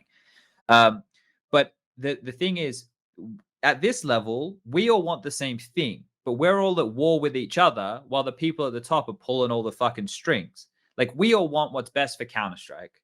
Everybody thinks that their version or their way of getting there is the best, and that's just kind of shitty human nature. Unfortunately, people are very stubborn with that kind of stuff because we're going into uncharted territory. And as much as you want to reference traditional sports, you guys can do that to the cows come home. It's not a conversation I think is even like, you can use the base level, right, to maybe see what's popular with people, but the world is evolving at a very quick rate. I think that we all want the same thing. We all want the longevity of our game. We all want a game that is wildly popular. We want a game that offers the excitement that we know it can. We want a game that looks after the people involved, that people are what's the word?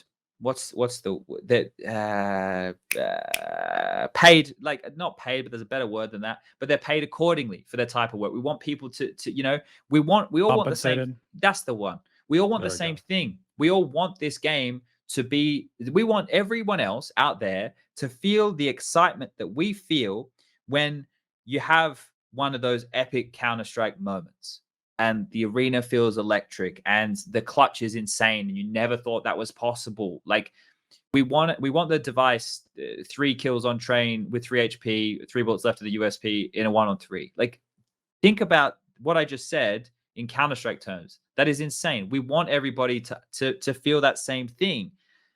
But right now, like it feels like we're in like a make or break time for Counter-Strike. And as much as people at home want to think it's all going to be Valve's doing, Valve are going to have to play a part in this.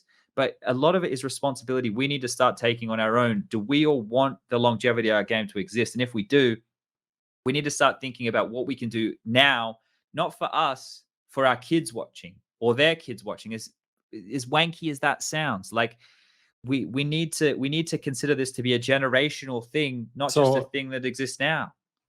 Just give us like in one sentence, what the fuck should people do and who, and let's end the show. I don't have the answers, unfortunately. Maybe we can have a whole show with the answers. I think you're just saying, let's stop being petty as fuck as number one. I think no. If the main thing, let's take some accountability, because everything that we are all doing in this esports realm, right, or the Counter-Strike realm, is a choice that we make. We're in control of our own choices. If we do not like something that we are doing, or we want something to be different, and if we want to change it and we can't, and that means we don't play anymore, in some cases that kind of sucks. In other cases, that's where we have a stand, right? That's when people come together and we have a stand and we actually strike over something worthwhile, right? I just think it's about we start looking at what's important and taking accountability for ourselves. Anyway, let's call it. Let's get it done. Did a lot of talking today. I'm sorry, everybody. When are we back? Next week, 18th. Next week or Monday or Tuesday. Tuesday should be Tuesday. Okay, so 18th next week. I don't know the time. Lucas will probably rejig it around a bit. Flashpoint is kicking off now, so if you guys want to go catch that, Big vs Complexity is live. Maybe we'll host one of the guys co-streaming it, like Flom or somebody, or so we'll work something out like that. So yeah, thank you for tuning in. Really appreciate it. Sorry that I lost my mind as per usual. Yeah, once again, thanks to Xtrfy and Parry Match. We'll be back next week. Peace.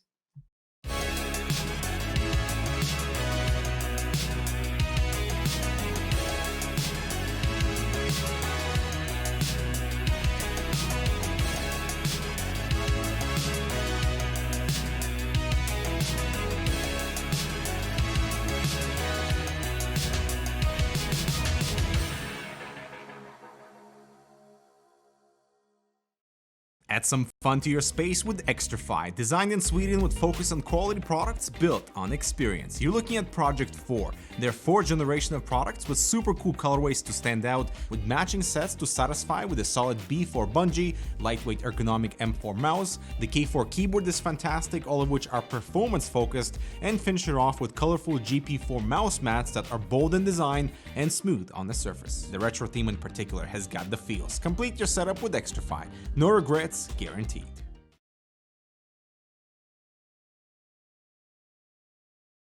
Fist bumps go to the teammates. I wanna see you rolling fast. Win the round. Win the game. Parry Match, your esports teammate.